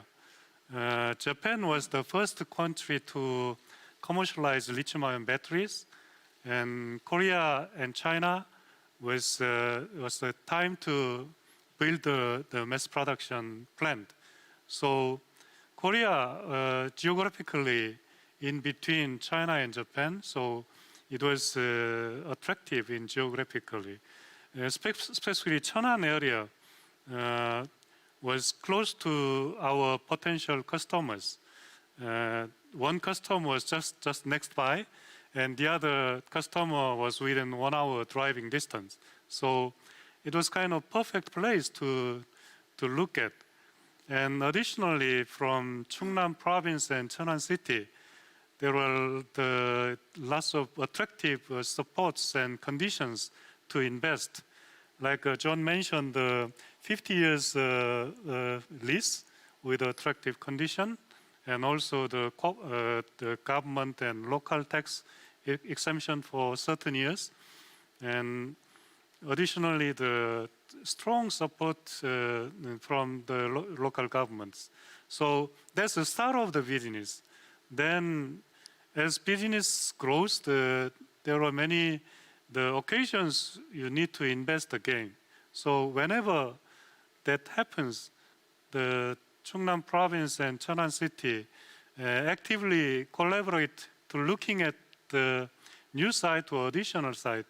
Sometimes the sites are already, there are companies already occupying the land, but with the strong support from the local governments, we were able to secure lands just next to our existing plant. So it's a great advantage to be competitive in the market. So that's one. Most recent investment was for the Greenfield project, and during that investment, speed of the plant construction was key to meet the growing demand in the market. So with the local government, they do necessary actions like approval and also all the needed processes very quickly. So we are able to enlarge the investment compared to other countries. So I really appreciate such kind of support from the government agencies. Well, Korea announced the Digital New Deal a few months ago. It's hundreds of billions of dollars worth initiative that will ensure that the digitalization of all industries do happen by leveraging the nation's robust tech infrastructure such as 5G, artificial intelligence, and big data. John, I'd like to know how this deal appeals to you as a foreign investor. Well, I think, especially for our industry, we're very global because we're basically handling trade all around the world, and any of these type of investments in technology benefits from us, like big data, because the amount of data that we're actually having to share globally is, you almost would kind of say, overwhelming, and a lot of it still in our industry has been a little bit more old school, sending files and EDI and this type of stuff. And now really our businesses, or our industry is really trying to get much, much more advanced. And I think that if Korea is really leading the pace in this, because it's such a big hub in our industry, I think it'll have positive ramifications globally in the industry. Yeah. Now, Sky, this $133 billion worth project or initiative called the Korean New Deal, it's one of the biggest stimuluses in this administration. How is it resonating with foreign companies doing business here? Okay, yes. I was told that the Korean government will spend $2.2 billion on the new deals that deals with the 5G, big data, and artificial intelligence. As the foreign companies, we are looking very forward to this. One of the reasons is that Korean companies are the global players, such as Samsung Electronics, LG, Hyundai, Samsung, SDI, LG Chemical, and SK Innovation. As these global players take a more global market share, this creates an opportunity for foreign companies to provide special materials, to provide components, and also to provide the machineries that are needed, which the Korean government fully supports this, which in turn creates an opportunity for foreign companies to base their headquarters out of Korea to do the R&D centers here. So this is an exciting time for foreign companies here in Korea. Absolutely. JC, what are some of the strengths that Korea has as an investment destination for foreign companies? I think you can hear during the discussion today, Mr. Rim said the customer located nearby our site, and the local government suggest good land and facility, and also John said we get the support from the government like 50 years land lease, and also Mr. Yu said, Sky said the global value chain, the company available in Korea. That is so that I can say there is the four major points is to be checked when the four multi-international company consider to invest into Korea. The first one is the customer proximity. Second one is that national risk. Third one is that benefit evaluation. Our last one is the profitability, so that we can invest into Korea.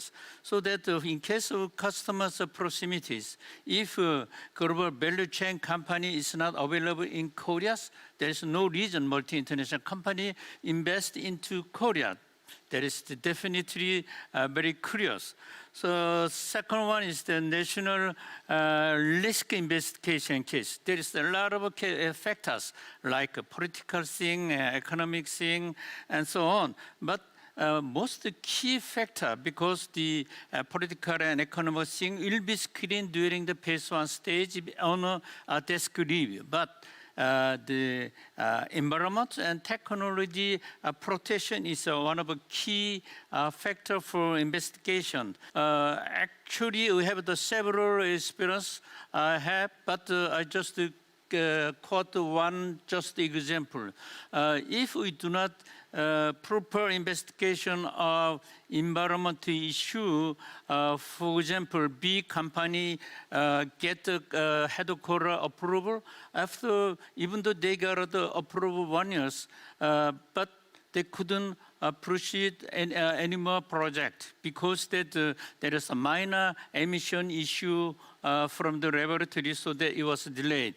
So if we happen this one, we cannot go further investigation into Korea. And then benefit investigation, there is the several cases like purchasing, labor force, infrastructure, but most of the investors trying to get the benefit to lower the manufacturing cost after they start up in Korea. So in Korea, there is 100 of small industrial complex available. But as you mentioned before, 10 big size of the industrial cluster will provide best benefit to the foreign investors, like commonly utilized utilities with a low price, and also some cases they can utilize neighbor waste gas by for their fuel, etc. So that we may need large scale the complex is necessary. And also, as you mentioned by the Mr. Che, like a one-stop service by the industrial complex also help us a lot. And also this can be checked during the site visit by the local representative. Most important thing is, over than this previous three thing, is portabilities. We can get the correct information from the site survey. And also all of these factors we convert into the cost. And then we evaluate payback calculation or IRR before we finally decide decision for the site selections. So that government benefits, especially the cash grant, will be very important key factor for selection of a final the destination to the Koreas. And also we have a very good program in a cash grant, and also some subsidy benefit. Also we have a very good program in Korea government. That is the what I can say are 4 key factors. Dongjun, did you want to pick up on what JC said? Yes, JC explained the many important aspects, and one of the key success factors when you consider to invest in Korea is to have a pre-discussion with the Korean government departments like MOTIE, KOTRA, and also local government. Then you could find the right and the appropriate solution for that. Well, kudos to the organizers of this event. John, I remember you telling me about the workforce here in Korea. Korea has a highly skilled workforce thanks to an efficient education system. Would you like to share your story? Well, I think actually Mr. Choi here said something earlier when he was talking that his business has a lot of universities, and it's very important for the biotech that they can actually source new recruits, let's say, out of these universities. It's basically the same for us as well. I think that every business, the employees either make or break the business. And what we basically find here in Korea is, for one, all the employees are very highly educated, and even including our blue collar labor.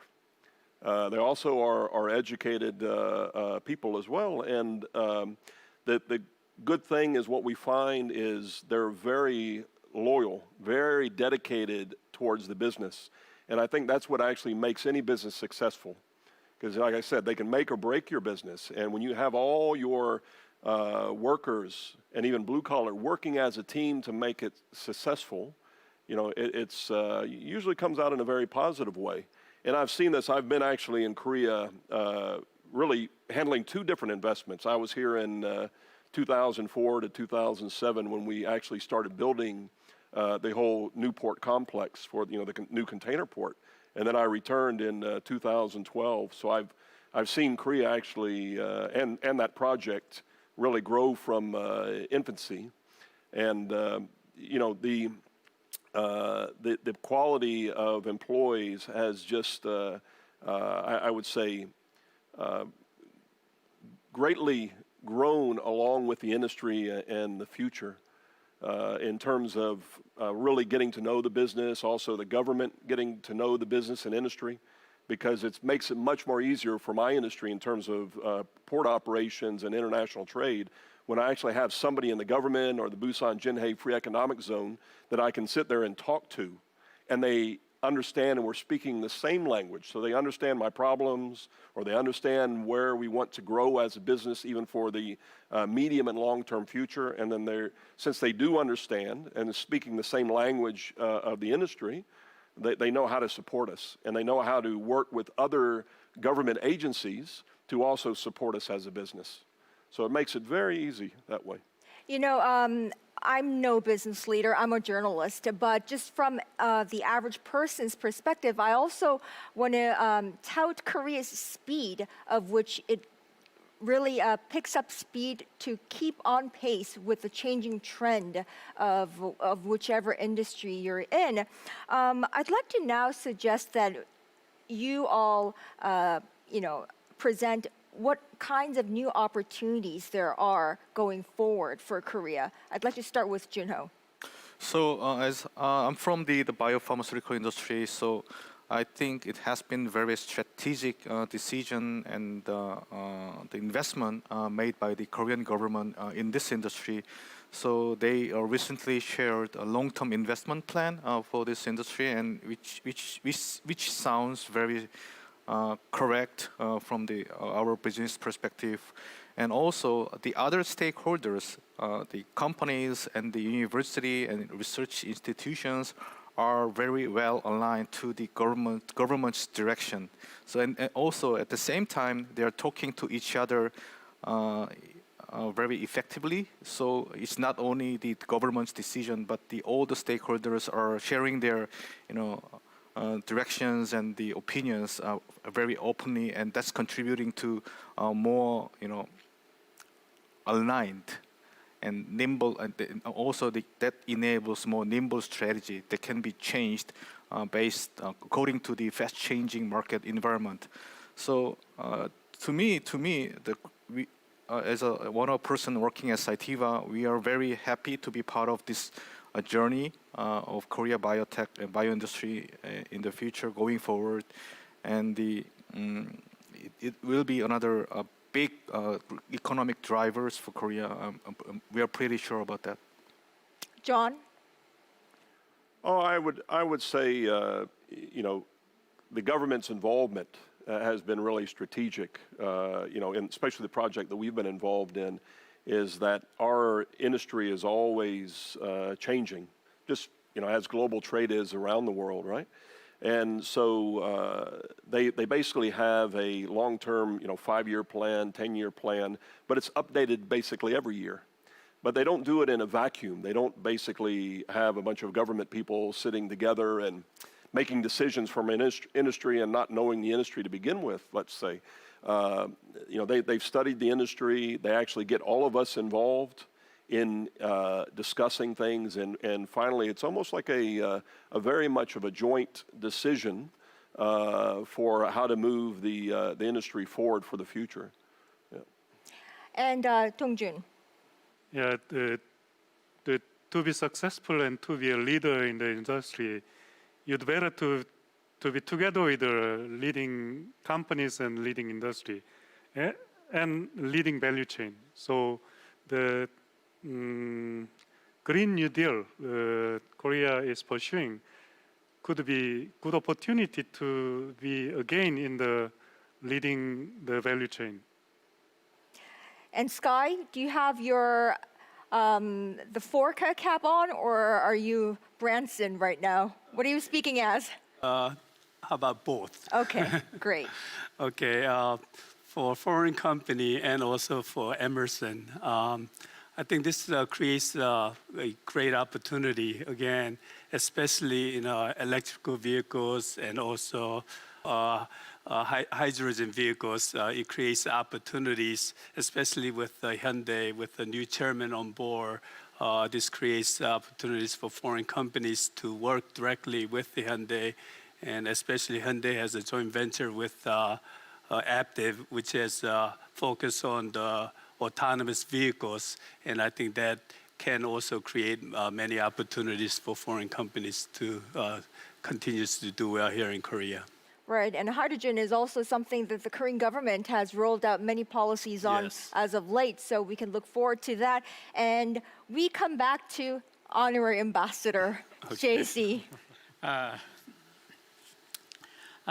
Here in Korea, we have the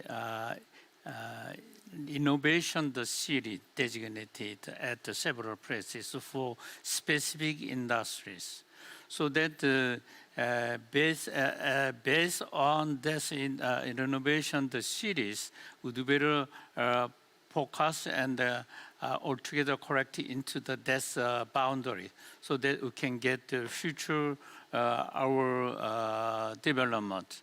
I'm the External Affairs Chairman in Korea International Electrical Vehicle Expo organization in Korea, so that we are developing based on the 2030 plan developed by the most of the ministry in Korea, so that in case of the electrical vehicle areas, we can follow based on the ministry. Then we can find out a new future in Korea. And also in case of bio, maybe designate in Songdo, and also some other industry designate at the other revolution city, so that based on this plan, we can develop a new bright future for Korea investment. My goodness, how many organizations do you chair or do you represent? He's in the know about everything. I think my final takeaway from this discussion is that the highly skilled workforce, advanced R&D capabilities, and really a dominant position in high-end electronics and high-quality infrastructure, the list goes on, but according to all of you, the foreign business leaders here in Korea, those are some of the attractive points for investors to choose Korea as an investment destination. So I think in a nutshell, the message is, come on in, you won't regret it, right? Yep. Yes, thank you. Well, all right, I think that is it for our discussion today. I'd like to thank each and every one of you for this fruitful discussion, and to you, all of you, for staying throughout our panel discussion today. Thank you.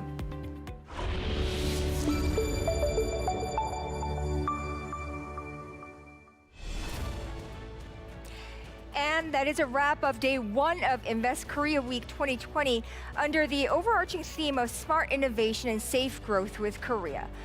As the entire world battles a crisis called the COVID-19, the pandemic is reshaping industries, the global value chain, and our society in fundamental ways. By staying innovative, open, and on pace with the digital transformation, I'm sure we'll all make a robust recovery to ride on new opportunities and possibilities post-COVID-19.